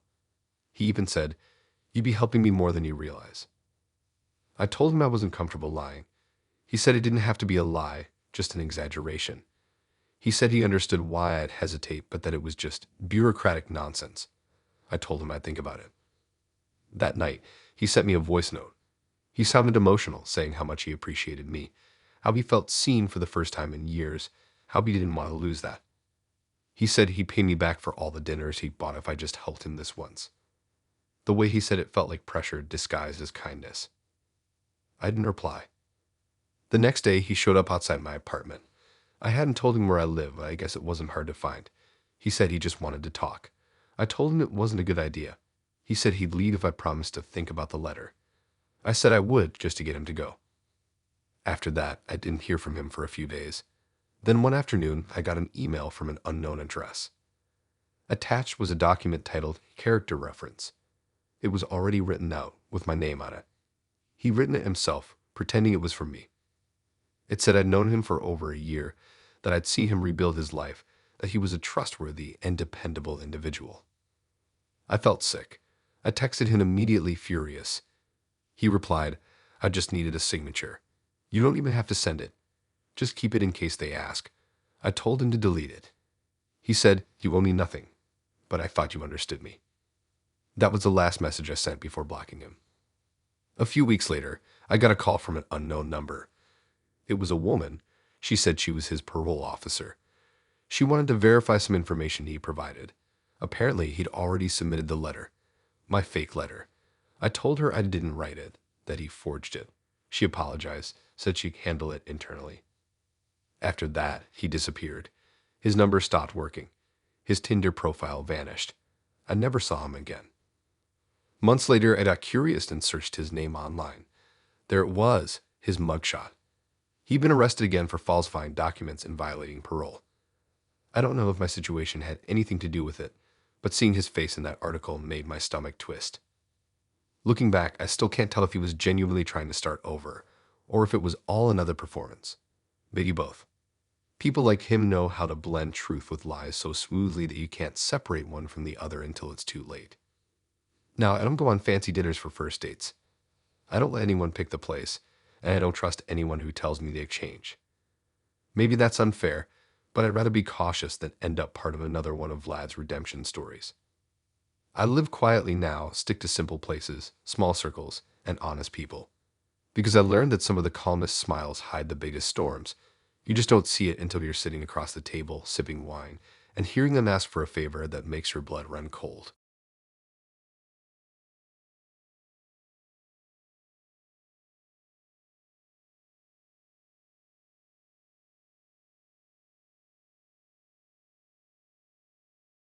I wasn't even supposed to match with Sophie. My friend had grabbed my phone in a bar, started swiping like a maniac, and just laughed every time I tried to take it back. The next morning, I woke up to a handful of matches I didn't recognize, one of them being her. She'd already messaged, saying, "You don't look like someone who belongs on Tinder." I was hungover and confused, but replied anyway, "That's probably true." Her profile was simple. Just 3 pictures, one of her sitting in a park with sunglasses, one of her holding a cup of coffee, and one black and white photo where she looked straight into the camera like she was daring it to blink first. Her bio said, "Be kind or be gone." It sounded cliché, but somehow it fit her. She was sharp, but not rude. Her text had this rhythm, dry humor mixed with curiosity. She told me she worked in publishing and loved hiking. We talked for about a week before she suggested meeting up. She picked a diner on the edge of the city, the kind that's open late and always smells like pancakes and burnt coffee. It was an odd choice for a first date, but it made her seem down to earth. When I walked in, she was already there sipping from a mug. She looked up, smiled like she'd been expecting me, and waved. She wasn't dressed up, just a simple sweater and jeans, hair tied back.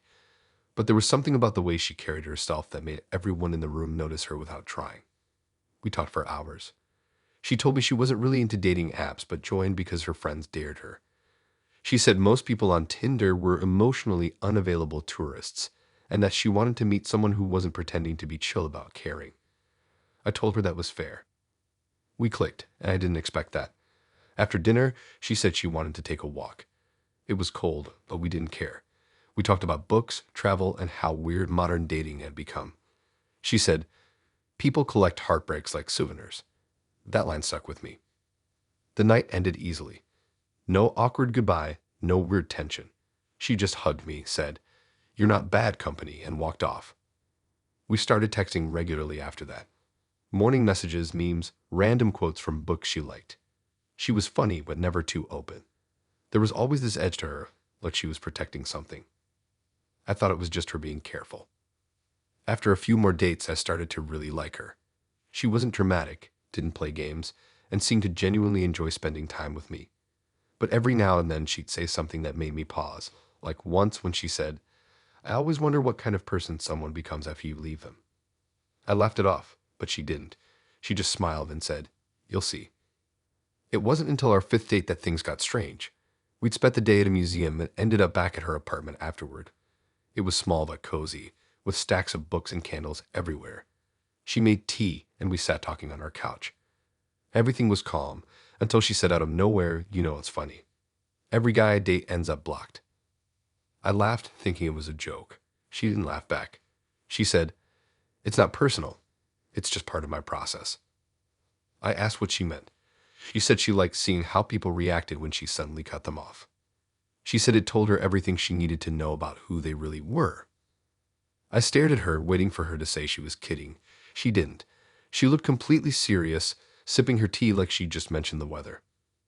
She said it wasn't about cruelty, it was about truth.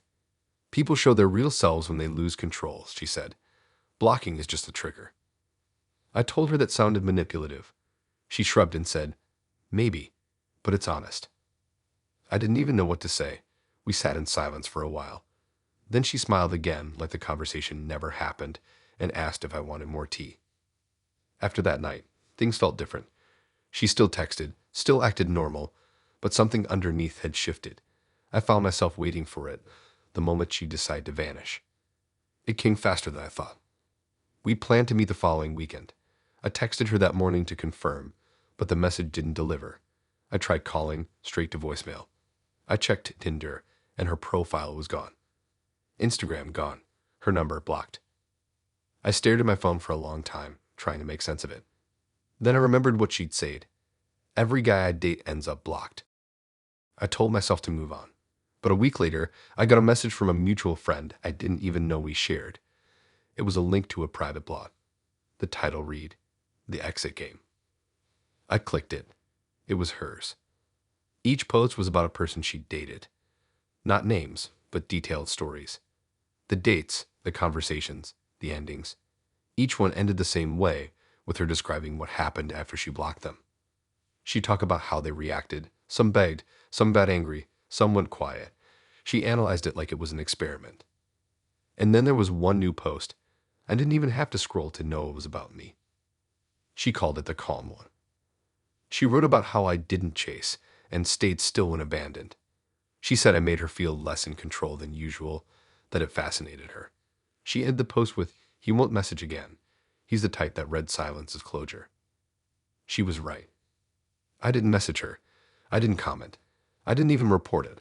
I just closed the page and sat there, feeling this strange mix of anger and sadness. It wasn't heartbreak. It was more like being used for something you didn't agree to. A few weeks later, I heard she'd started a podcast. Same theme, stories about digital endings and the psychology of disconnecting. Her voice was calm, almost soothing, as she described ghosting people like it was art. I stopped listening after 10 minutes. Months passed, and sometimes her name would pop up again through someone mutual. Apparently, she'd gained a following. People called her brave for exploring emotional detachment. I just thought it was cold. Still, sometimes I catch myself checking her old profile, wondering if she'd come back. She never did. One night, out of curiosity or maybe weakness, I went back to her blog. The last post was titled The One I Didn't Finish. It was about someone she'd almost blocked but couldn't. She said he didn't give her enough reaction to justify closure. The last line said, maybe he was already gone before I could leave. I'm not sure if that one was about me, but it felt like it. After that, I stopped checking. Some things don't need endings, you just stop feeding them. I don't use Tinder much anymore. I deleted it, re-downloaded it once, then deleted it again. Every time someone texts me good morning, part of me wonders if they're just studying how I'll react when they stop. I live quietly now. I keep conversations short, emotions simple, and expectations low. I don't play games anymore, not because I'm better than that, but because I've already been someone's experiment. And I never want to give anyone that kind of access again.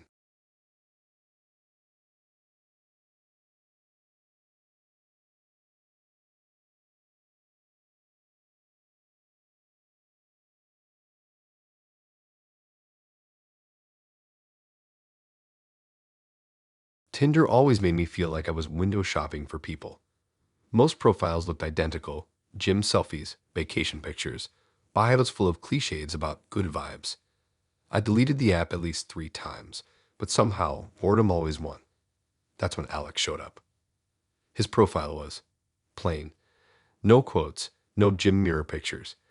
Just a few photos of him at random spots, walking his dog, sitting on a park bench, one blurry shot at night under streetlights. His bio said, I don't do social media. I prefer real life. That part actually caught my attention. Everyone online was obsessed with showing off, and here he was acting like he didn't care. We matched the same night. His first message was simple, you seem calm. I told him I was anything but calm. He replied, then maybe we'll balance each other out. It wasn't flirty, but it stuck with me. We started chatting regularly. He wasn't like most people on Tinder. No pickup lines, no oversharing. He'd ask random, thoughtful questions like, when was the last time you were completely alone and actually liked it? He had this way of making silence feel comfortable, even over text. After a week, he asked if I wanted to meet. He said he'd rather talk face-to-face than waste connection on a screen. I agreed. We met at a small, dimly lit diner that looked like it hadn't changed since the 80s. When I walked in, he was already there, nursing a cup of coffee. He looked up, smiled, and stood to shake my hand. He was tall, quiet, and had that kind of presence that doesn't try for attention but still gets it. We talked for hours. He told me he was a mechanic, worked nights mostly. He said he liked fixing things because his machines make more sense than people.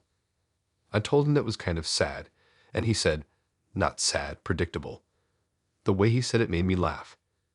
The night ended simply, no kiss, no awkwardness, just a calm, I'll see you again, and I wanted to. Over the next few weeks, we saw each other often. Late dinners, walks, sometimes just sitting in his car listening to music. He was slow to open up, but when he did, he spoke with this quiet honesty that made you want to listen. He told me he grew up in a rough neighborhood, didn't have many friends, didn't like phones much. Said he deleted all social media years ago because it made people fake. I believed him. He didn't text a lot, but when he did, it felt intentional. No small talk, just thoughtful stuff. Once, he sent me a picture of an empty road at night with the caption, "This is what peace looks like." I didn't think he was weird, just introverted. Then one night, we went out for dinner at a small Italian place near my apartment.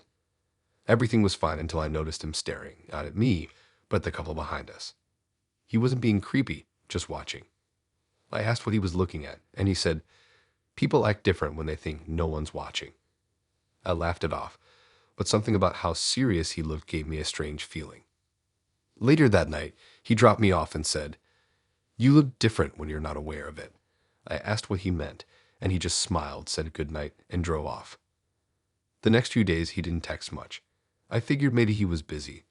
Then one night, I was scrolling through TikTok when a video stopped me cold. It was a guy doing a reenactment of a date with a mannequin. At first, it didn't register. Then I looked closer. The diner, the road outside, even the way the table was set, it was identical to our first date. I clicked the profile. It was private, but the username was familiar. No filters, Alex. The video had his voice. Same pauses, same tone. He was playing himself, and me, with a mannequin sitting across from him, dressed in a hoodie that looked just like the one I'd worn that night. I felt my chest tighten. I checked the comments. People were calling it art, saying it was realistic and raw. He captioned it, the moment he realized they're performing too. I didn't know whether to be angry or scared. I texted him right away, asking if that was him. No reply. I called. Nothing. A few hours later, the account was gone. The next day, he texted me like nothing happened. How's your day? I didn't even mention the video at first. I just said, you told me you didn't use social media. He replied, I don't. Not really. That not really set me off. I asked him straight up if he was making videos about me. He said, it's not about you. It's about the idea of you. I told him that was insane. He said, everything online is pretend anyway. I'm just showing people how fake it is. I didn't reply after that.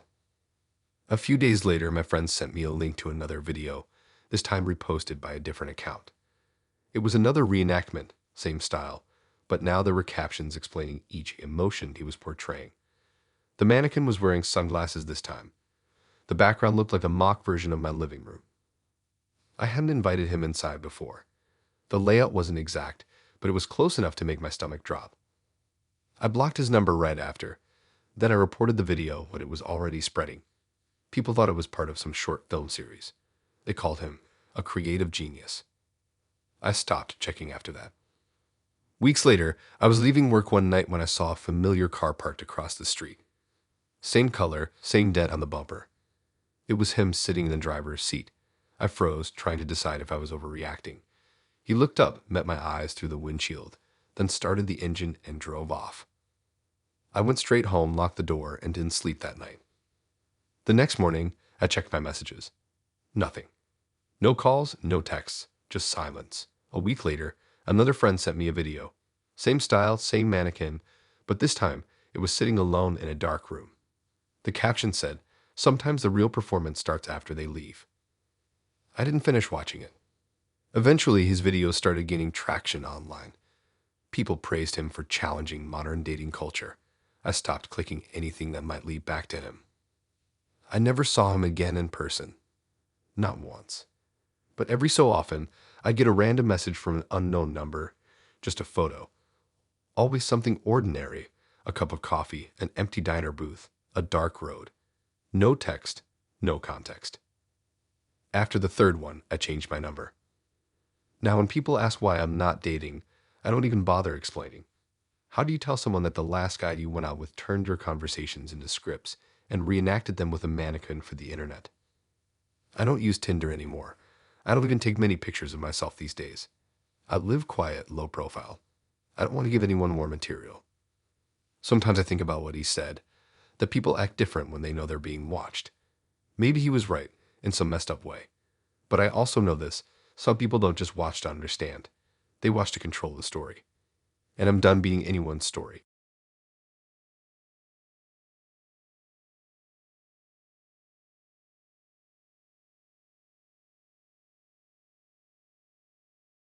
It started on one of those dull evenings where nothing's happening and everything feels repetitive. I was on my couch, half scrolling through Tinder, half watching reruns of some cooking show I didn't even like. That's when Isabella's profile came up. Her first picture wasn't the usual over-filtered selfie. It was her sitting at a table with a notebook and coffee, hair messy, smiling like she'd just been caught mid-thought.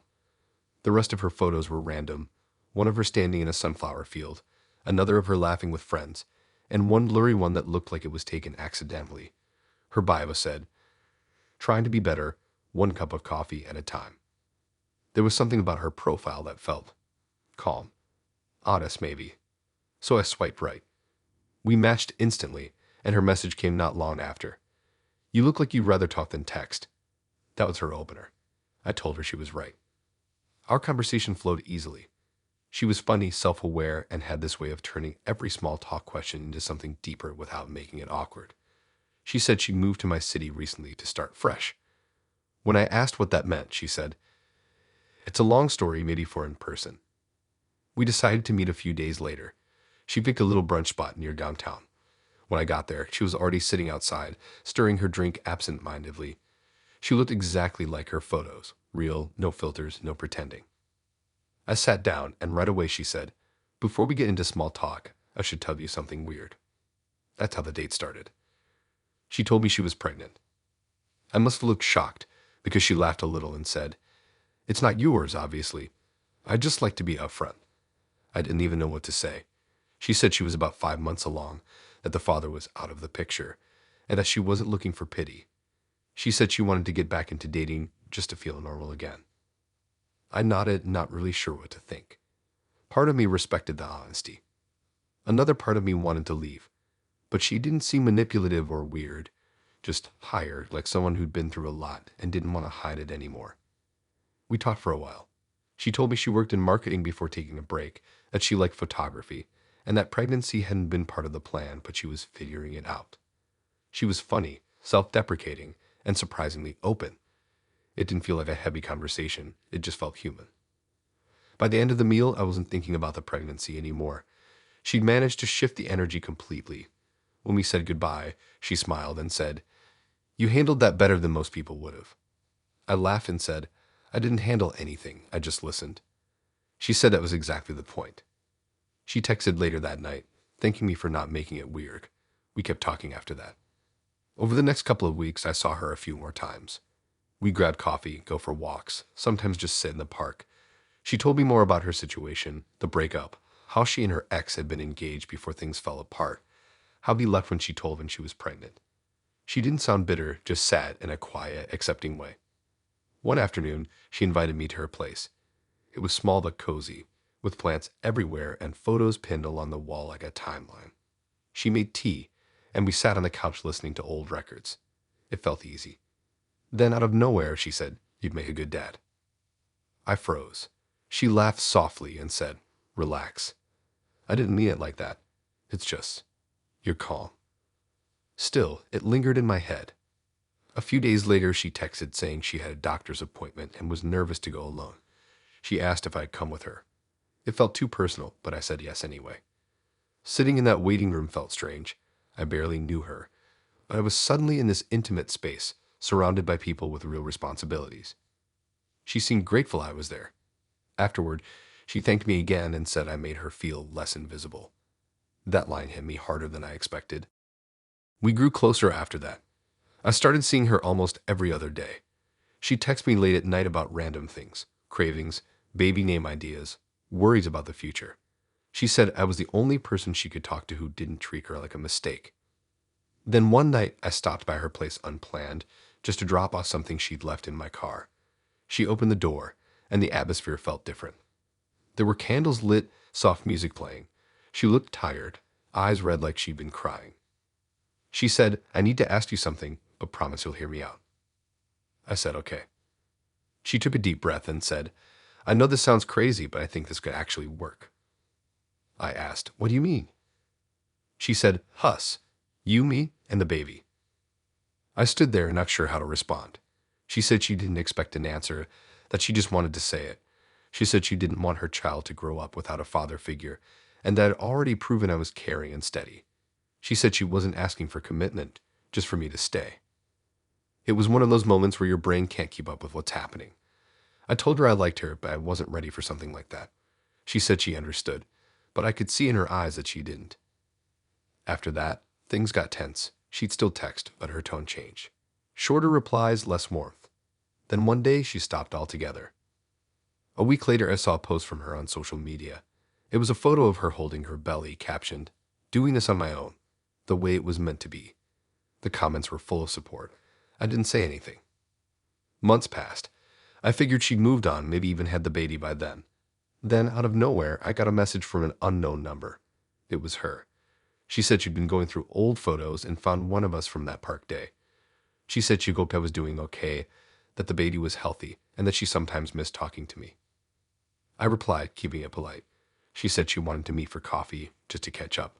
I said sure. When I saw her again, she looked different, stronger, lighter. She had the baby with her, a little girl, asleep in a carrier. She smiled and said, "She's perfect, right?" I nodded. She said she'd named her Hope. We talked for a while, and it felt okay. No tension, no expectations. She said she finally accepted everything, that she was doing therapy, and that she was focusing on herself. I was genuinely happy for her. Then, as I was leaving, she said, "You know, for a while, I used to imagine what it'd be like if she called you Dad." I didn't know what to say, so I just smiled and said, "She's lucky I have you." She nodded and said, "Maybe in another life." That was the last time I saw her. Every now and then, I think about that first date, how honest she was from the start, how she just laid everything out there with no filter. Most people hide their mess. She wore hers like armor. I don't think she ever wanted to trap me or guilt me. She just wanted someone to see her as a person, not a burden. Now, whenever I think about starting over with someone new, I remember her saying, "I just wanted to feel normal again." It sticks with me.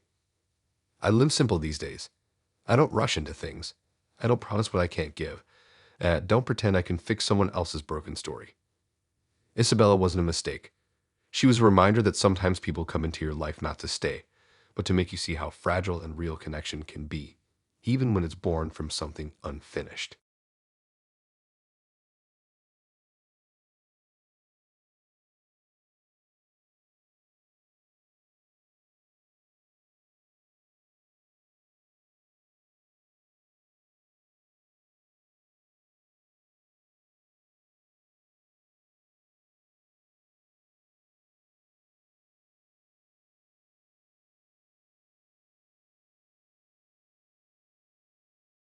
I met Ryan on a night I probably shouldn't have been on Tinder at all. It was a Wednesday, I'd just come home from work, and my head was spinning from the kind of day that makes you question why you even bother with people. I poured a drink, opened the app, and told myself I was only going to scroll for 5 minutes. Then his profile showed up. He didn't look like the usual guys on there. No gym flexes, no selfies with expensive cars. Just simple photos, one of him at a music festival, another with his dog, and one where he was sitting by a campfire looking like he was mid-conversation. His bio said, "Recovering wild child." Now I just collect vinyl and peace of mind. Something about it felt genuine, so I swiped right. He messaged almost immediately. "You look like you'd be the type to order water at a bar just to test a guy's patience." I told him I was more of a 2-drink minimum type. We started joking around, and within a few messages, he had me laughing. He said he'd been sober for 2 years, that Tinder was weird for him because it felt like most people didn't know how to date without alcohol. I respected that. It made him stand out. After about a week of back and forth, he asked if I wanted to meet up for dinner. He picked a cozy restaurant that wasn't too fancy, said he liked the quiet atmosphere. I agreed. When I got there, he was already waiting outside. He looked exactly like his photos. Casual, warm smile, calm energy. He greeted me with a handshake, not a hug, which felt respectful. Inside, he ordered sparkling water and joked about how sober dates are underrated. I liked that he wasn't weird about it. We talked for hours. He told me about his past, how he used to party too much, how he lost a few friends to that lifestyle, and how getting sober had changed everything. He wasn't dramatic about it, just matter of fact. He said he wanted to live slower now, more intentionally. By the end of the night, I was impressed. He seemed grounded, emotionally aware, and genuinely trying to be better. When we said goodbye, he gave me this small smile and said, "Thanks for not making me feel weird about being sober." I told him I thought it was actually admirable, he said. Most people don't. We started seeing each other regularly after that. Coffee dates, long walks, little restaurants. He was easy to be around. No tension, no games. He'd tell me stories about his past, some wild, some sad, but always ended them with how far he'd come. I liked that he didn't try to sound perfect. One Friday night, he invited me over to his place for dinner. He said he wanted to cook, that it helped him stay mindful. When I got there, his apartment was neat but lived in, records stacked by the stereo, a dog bed in the corner, and a faint smell of garlic already in the air. He handed me a drink, a soda with lime, and said, "I know it's not a cocktail, but I promise it's still good." We ate, talked, and listened to music. Everything felt natural. After dinner, I excused myself to the bathroom. When I came back, he was at the table, his back to me, pouring something clear from a small flask into his glass. He looked up quickly when he saw me and smiled, but it was too late. I didn't say anything at first. He noticed me looking and said, "It's just water." I nodded, pretending to believe him. But I could smell it, vodka. He kept talking like nothing happened, like he hadn't just broken the one thing that defined him. I didn't call him out right away. I wanted to see what he'd do. He sipped from the glass, eyes fixed on me, acting normal. After a few minutes, I asked, "How long did you say you've been sober again?" He froze for a second, then laughed it off. 2 years, he said. I tilted my head toward the flask and said, "That doesn't smell like 2 years." He sighed, set the glass down, and rubbed his face. "It's complicated," he said. He told me he still considered himself sober mentally, that sometimes he tested himself to see if he could handle temptation. He said it wasn't about drinking, it was about control. I told him it sounded like a terrible idea. He said, "You don't understand. It's part of my recovery." That was the moment everything shifted. I told him I didn't want to judge, but it felt dishonest. He said, "You'd be surprised how many people can't handle honesty." Then he reached for his phone and started recording himself. I stared, completely thrown off. He said he was documenting his relapse awareness journey. He said he liked to record real reactions because it kept him accountable. I asked if he'd been recording all night. He said, "No, just when I felt it mattered." That made me furious. I stood up, grabbed my stuff, and said I was leaving. He followed me to the door, still holding his phone. "You don't have to make it dramatic," he said. I told him he was out of his mind if he thought using people as props in his recovery project was okay. As I walked out, he said, "At least you'll be part of something real."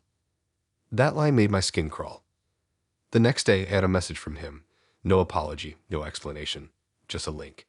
It was a YouTube video titled "The Moment I Broke Sobriety, Honest Reaction." My stomach dropped.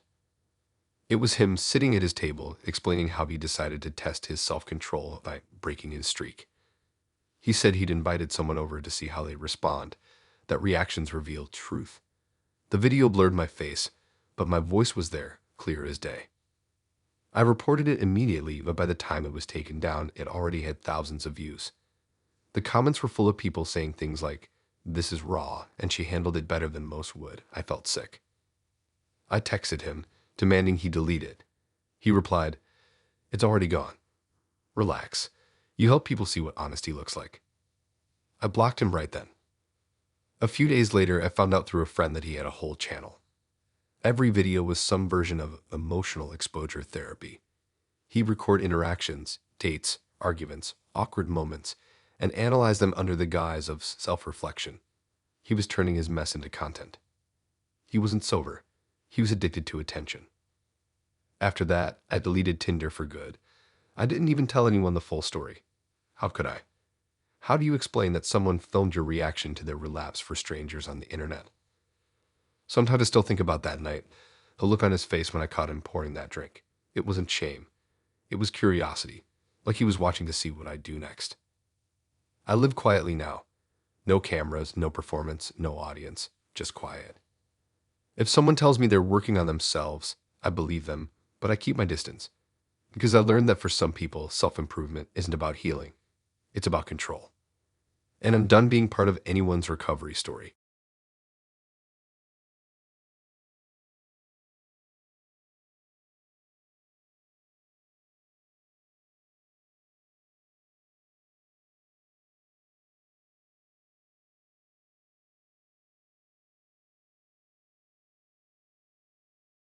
I met Hannah by accident. I was actually about to delete Tinder again after another streak of dry conversations and half-baked matches. Then she showed up in the feed, different from the rest. Her pictures weren't polished or posed. One was of her painting a wall, another of her sitting on a messy couch with takeout boxes around her, and one of her holding a disposable camera in front of her face. Her bio said, "I collect moments that don't make sense until later." That line stuck with me. I swiped right without even thinking, and it was an instant match. Her first message wasn't a hello. It was, "Would you rather be remembered or understood?" I laughed and told her that was too deep for a dating app, but she said she liked starting real conversations early. From the start, she was different. She talked like an artist, half serious, half lost in her own head. She said she worked part-time at an art gallery, but was really a photographer. She liked capturing honest faces. She said she used Tinder to meet new perspectives. I thought that meant she was just social. I didn't know it meant she was literally collecting them. Our first date was at a coffee shop downtown that doubled as an art space. She got there early and was flipping through a sketchbook when I walked in. She looked up, smiled, and waved me over. She had this effortless presence, no heavy makeup, no forced charm, just calm and confident. We talked about everything. Art, music, what we wanted out of life. She told me she was working on a personal project but didn't want to jinx it by talking too much about it yet. I didn't push. She listened when I spoke, like she was actually taking in what I said. Every once in a while, she'd glance at me and smile softly, then look away quickly. It was subtle, but it made me feel seen in a way that didn't happen often. We started seeing each other regularly after that. She'd invite me to small art shows, late-night coffee runs, random photo walks around the city. She was always carrying that same old camera, snapping pictures when she thought I wasn't paying attention. When I asked why she took so many photos, she said she liked documenting unfiltered emotion. I didn't think much of it. I figured she was just passionate about her work. One night, we were sitting on her floor, eating instant noodles and watching some old movie on her laptop. Out of nowhere, she asked, "Do you think people ever realize when they're being watched?" I looked at her confused. She smiled and said, "Not in a creepy way. I just mean when someone really sees them." I said, "I guess not." She nodded and said, "That's the best part. When they don't know." I didn't realize she meant that literally. Weeks went by. We got closer. She told me more about her project, how it was supposed to capture modern vulnerability. She said it was about how people present themselves versus who they are when they forget they're being observed. I thought it was a metaphor. Turns out it wasn't. One Saturday, she invited me to her apartment for dinner. When I got there, the place looked different. Her usually cluttered shelves were cleared, and her camera equipment was out: tripods, lighting stands, backdrops. I asked if she was preparing for a shoot, and she said, "Kind of. I'm finishing my series." Dinner was casual, but she seemed distracted. She kept looking at me like she was analyzing something. I asked what was up, and she said, "You have one of those faces that tells a story even when you're quiet." After we ate, she asked if she could take a few pictures of me. I agreed. She said it was for practice, to test her lighting setup. I stood there awkwardly while she clicked away, saying things like, "Don't pose, just exist." It felt weird, but I tried to play along. She thanked me afterward and said I looked beautifully uncomfortable. A few days later, she went silent. No texts, no calls, nothing. I figured she was busy finishing her project. But then one of my friends sent me a link on social media with a message that said, "This looks like you." I clicked it. It was an online article about a photography exhibit opening downtown. The headline read, "Faces of Desperation, Exploring Modern Connection." And right there on the promotional poster was my face. It was one of the pictures she took in her apartment, me standing under soft light, looking uneasy. The caption under it said, "Subject 14, caught between wanting to be known and fearing it." My chest went cold. I scrolled through the rest of the photos. Every one of them was a portrait of someone who looked lost, vulnerable, unaware they were being photographed in such an intimate way. And there I was, part of it. I texted her immediately. No reply. I called, straight to voicemail.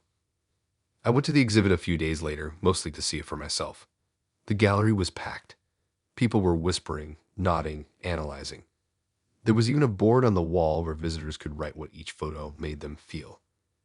Next to mine, someone had written, "He looks like he's about to say something important, but forgot how." That messed with my head. I finally spotted Hannah near the back, talking to a reporter. She saw me but didn't look surprised. I walked up to her, trying to stay calm. I asked why she used my picture without telling me. She said, "It wasn't about you personally. You just fit the story." I told her that wasn't the point. She shrugged and said, "Everyone's a story. I just document them." I asked if the others knew they were in it. She smiled slightly and said, "Some do, some don't. That's what makes it real." I stood there for a second, speechless. Then I walked out. Later that night, she texted me saying she hoped I wasn't mad. She said she didn't mean to hurt me, that she was just capturing truth. I didn't respond. The exhibit ran for a month. It got attention, interviews, online write-ups, even a segment on local news. They called her fearless and innovative. I stopped looking after that. Months later, I found out her series got picked up by a bigger gallery in another city. My photo was still part of it. I thought about contacting someone, maybe a lawyer, but I didn't even know where to start. There were no names, no identifiers, just faces and feelings. Every once in a while, I'd get messages from random accounts saying things like, "I saw your photo in that show. It's haunting." I'd block them immediately. Now I avoid cameras altogether. Even casual selfies feel strange. Every time someone pulls one out, I feel this weird instinct to step out of frame. I don't want to be someone's art again. Sometimes I wonder if she ever really liked me, or if she saw me as material from the beginning. Maybe that's all it ever was. She once said she collected moments that didn't make sense until later. I think I finally understand what she meant. I live quiet now, no dating apps, no photos, no public life. Just peace and privacy. Because being seen isn't always the same as being known. And Hannah taught me that the hard way.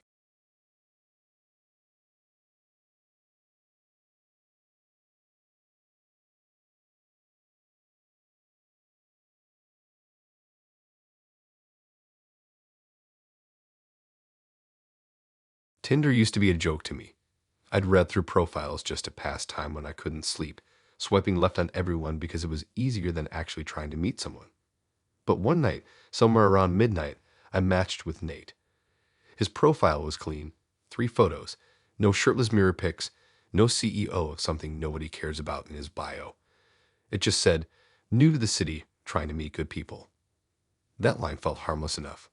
I swiped right without thinking, and a few minutes later he messaged, "You seem like you don't waste words." It was such a simple thing to say, but I liked it. We started talking, and he was funny in a dry kind of way. Not loud, not arrogant, just calm. He said he just moved to town for work, didn't know anyone yet, and wanted to get a sense of the place. It felt like he wasn't trying too hard, and that was refreshing. Most guys on Tinder either came off as too eager or too bored. Nate was balanced. We messaged for about a week before meeting up. He picked a chill cafe in the center of the city. When I walked in, he was already there, sitting by the window with a cup of coffee. He waved, smiled, and stood to greet me. He looked like his pictures, clean cut, kind eyes, a little shy. We talked for hours. He told me about moving around for work, how he liked exploring new places, how he found cities exciting because every face is a new story. He asked about my family, my friends, what I liked to do on weekends. I told him I was trying to get out more, meet new people. He said, "Well, now do you have one?" That line stayed with me. After that, we hung out often. Dinners, coffee, random walks through the park. He remembered small details I mentioned, like my favorite take-up place with a song I've been obsessed with. He had that kind of attention that made you feel like you mattered. But then little things started to feel off. One night, he mentioned a restaurant I'd been to the weekend before with my friends. I hadn't told him about it.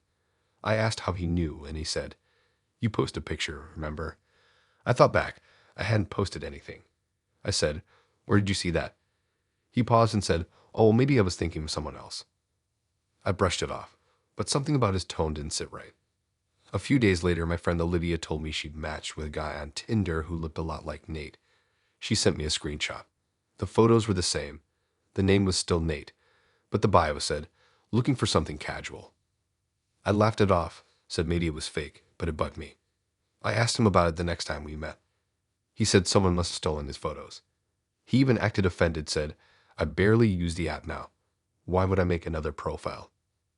I wanted to believe him, so I did. Then, a few days later, another friend matched with him. Different name this time, Ethan, but same photos, same city, same everything. She even sent screenshots of their messages. Word for word, it was exactly what he'd said to me when we first started talking. That's when the puzzle started forming in my head. I confronted him again. He didn't get defensive this time. He just smiled and said, "Maybe there's more than one version of me out there." I told him it wasn't funny. He shrugged and said, "What if I'm just testing different introductions?" I didn't know what to make of that. Testing, like it was an experiment? He said, "You learn a lot about people by seeing how they respond to the same thing." The way he said it made me feel cold. That night, I told him I didn't want to see him anymore. He nodded, said, "I understand." And that was it. I thought I'd never hear from him again. 2 weeks later, my coworker Sarah mentioned she'd gone on a Tinder date with a guy named Nate. I froze. I asked what he looked like, and she showed me a picture on her phone. It was him. I asked how it went, and she said, he was nice but kind of intense. He kept bringing up social patterns and how people react under pressure. I told her to block him. She looked confused but said okay. That same night, I got a message from Nate out of nowhere. "You really think you're different, don't you?" I didn't reply. A minute later, another message came in. "Don't worry, you're not the only one who failed the test." That one made me shiver. I blocked him immediately, deleted Tinder again, and tried to forget the whole thing. But I couldn't. Every few days, someone else would mention him. Friends, coworkers, even a girl I followed on Instagram. He was everywhere, saying the same lines, using the same photos, the same tone. Eventually, I started piecing things together through others. He'd been messaging multiple women at the same time, all with the same pattern. He'd ask the same questions, tell the same stories, use the same compliments. Some women said he even repeated the same dates, same cafe, same seat, same order. It was like he was copy-pasting experiences. And here's the worst part. It wasn't random. He'd been logging everything. Screenshots, chat histories, date notes. One girl found a shared Google Doc he'd accidentally sent her a link to. It had sections labeled with responses, triggers, and adaptations. He was analyzing how different women reacted to his words, like we were part of a study. That was the moment it clicked. He wasn't new to the city. He was collecting people, observing, testing. After that, his accounts vanished, every one of them. His number stopped working too. I thought maybe it was over. Then months later, I stumbled across a video on YouTube. The title said, "Tinder Conversations, an Experiment in Human Response." It was him. He blurred the women's faces, but I knew the dialogue. I read it before. My words were in it. His voice, calm and calculated, narrating over the clips, saying things like, "Most people repeat patterns even when they think they're unique." The comments praised him for being brilliant and thought-provoking. No one saw it for what it really was, manipulation disguised as insight. I didn't try to contact him again. I didn't even report it. It wouldn't have mattered. People like him know how to frame cruelty as intelligence. Now, when I think back on that, I realize how many tiny red flags I ignored. The way he mirrored my speech, how he'd remember too much, how his compliments always felt rehearsed. He wasn't trying to connect, he was gathering data. I live simple now. No dating apps, no experiments, no tests.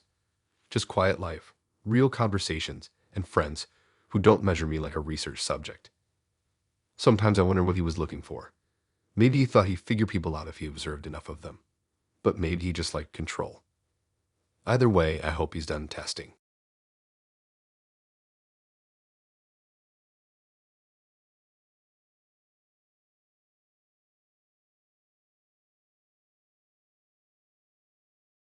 I should have trusted my gut when I first matched with Ella.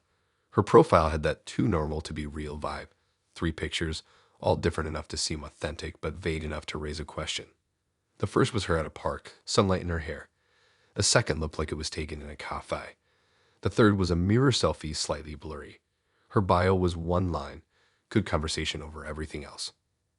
It was simple, and maybe that's why I didn't think too hard. I'd had a streak of bad matches, people who ghosted after 2 messages or turned every chat into an interview. So when Ella messaged me first, saying, "You look like you'd overthink a text before sending it," it felt refreshing. She was funny, self-aware, and easy to talk to. No weird energy, no forced charm. She said she was a graphic designer who worked freelance, liked indie films, and had recently moved to the city for a change of scene. I told her that sounded nice. She replied, "It's been interesting so far." We talked for about a week before meeting up. She suggested a quiet bar halfway between where we both live. It wasn't fancy, but it had good lighting and small booths that made it easy to talk. When I got there, she was already seated, scrolling through her phone. She looked just like her pictures, maybe even better. Simple outfit, minimal makeup, confident posture. We started talking right away. It felt effortless, like we'd known each other longer than a few messages. We spent hours there. She told me about growing up in a small town, moving around for work, and how she was still figuring things out. She asked a lot about me, too, not in a nosy way, just curious. She remembered small details I'd mentioned online, which I actually liked. After the date, she texted saying, "That was surprisingly easy." I said, "Yeah, it felt natural." She replied, "Let's keep it that way." We saw each other again that week, then again the week after. She wasn't clingy or distant, just steady. It was nice for once. Then, things started getting strange in ways that didn't make sense at first. One night after our third date, she mentioned something about my coworker, Jake. She said, "You guys seem close." I froze. I had never mentioned Jake to her. I asked how she knew him, and she smiled and said, "Oh, just guessing. You talk about work a lot, so I figured you must have a good coworker." It sounded innocent enough, but I couldn't shake it. A few days later, she sent a photo of a dog, saying, "This reminded me of the one you said your neighbor has." Again, something I hadn't told her. I didn't even have pictures online of my building. I asked how she knew that. She said, "You told me, remember?" I read through our text twice. I never mentioned a dog. The next time I saw her, I brought it up. She laughed softly and said, "You must have told me in person. You talk more than you think." I wanted to believe that, but something about the way she said it, calm, measured, felt off. By our fifth date, I couldn't ignore the pattern anymore. She knew things. Small, specific details about my routine, my friends, even the route I took to work. One night, she casually mentioned my coworker, Jason's name. I didn't even have him on social media. That's when it clicked. Something wasn't adding up. After that, I pulled back a bit. She noticed immediately. She texted, "You're quieter lately. Did I do something?" I said, "Just busy with work." She replied, "Okay, don't disappear on me." That message stayed with me. A week later, I was at work when Jason came up to me looking confused. He said, "Hey, did you make another Instagram?" I said no. He handed me his phone. There it was, an account with my name, my photos, and a few posts that looked like they'd been copied straight from my real one. The captions were slightly different, though, more personal, almost intimate. The account was following him along with a few other people I worked with. I felt my stomach drop. I asked if the account had messaged him. He said yeah, just small talk at first. But then I had started asking about him. Personal stuff. His relationship status. His plans for the weekend. The last message said, "We should hang out sometime. I feel like we get along." I felt sick reading it. I went home that night and confronted Ella. I texted her a screenshot of the fake account and said, "What is this?" She replied instantly, "That's weird. Who would do that?" I said, "You tell me." She went quiet for about 10 minutes. Then she sent another message. "You think I did that?" I didn't answer. She sent another one. "Wow, you really don't trust people, do you?" Then she blocked me. Just like that, gone. I spent the next day trying to wrap my head around it. I checked the fake account again, and it was deleted. But that didn't make me feel better. It just made everything feel heavier. I told my coworker what happened. He thought it was wild, said maybe she was catfishing people for fun. But something told me it was deeper than that. A week later, I got an email from an address I didn't recognize. The subject line said, "I didn't mean to scare you." It was her. She said she hadn't made the fake account to hurt anyone. She said she was doing a social reflection piece about how people build their online selves. She wrote, "I wanted to see what would happen if I stepped into someone else's skin. You were real enough to make it believable." That sentence made my blood run cold. I didn't reply. I just deleted the email and blocked her again. But she wasn't done. A few days later, one of my coworkers told me she'd gotten a follow request from an account called Faces of Honesty.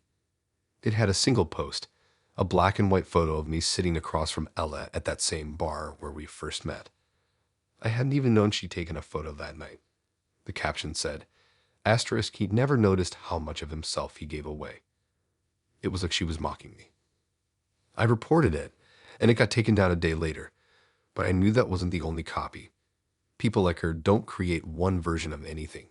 They multiply it. I stopped using Tinder after that. Deleted every social app I had. For weeks, I kept checking around my apartment, making sure no one was watching or following me. I knew it sounded paranoid, but with her, I didn't know what was real anymore. Sometimes I wonder how many versions of me she created online before I found out. Maybe I was just one of many, another story, another experiment. Maybe she'd been doing it for years, pretending to be the people she dated. I live quieter now. No apps, no strangers, no digital trails. Just life offline. If I ever see someone like her again, calm, observant, too good at listening, I'll walk away. Because people like Ella don't fall in love. They study you until you're just another reflection of yourself.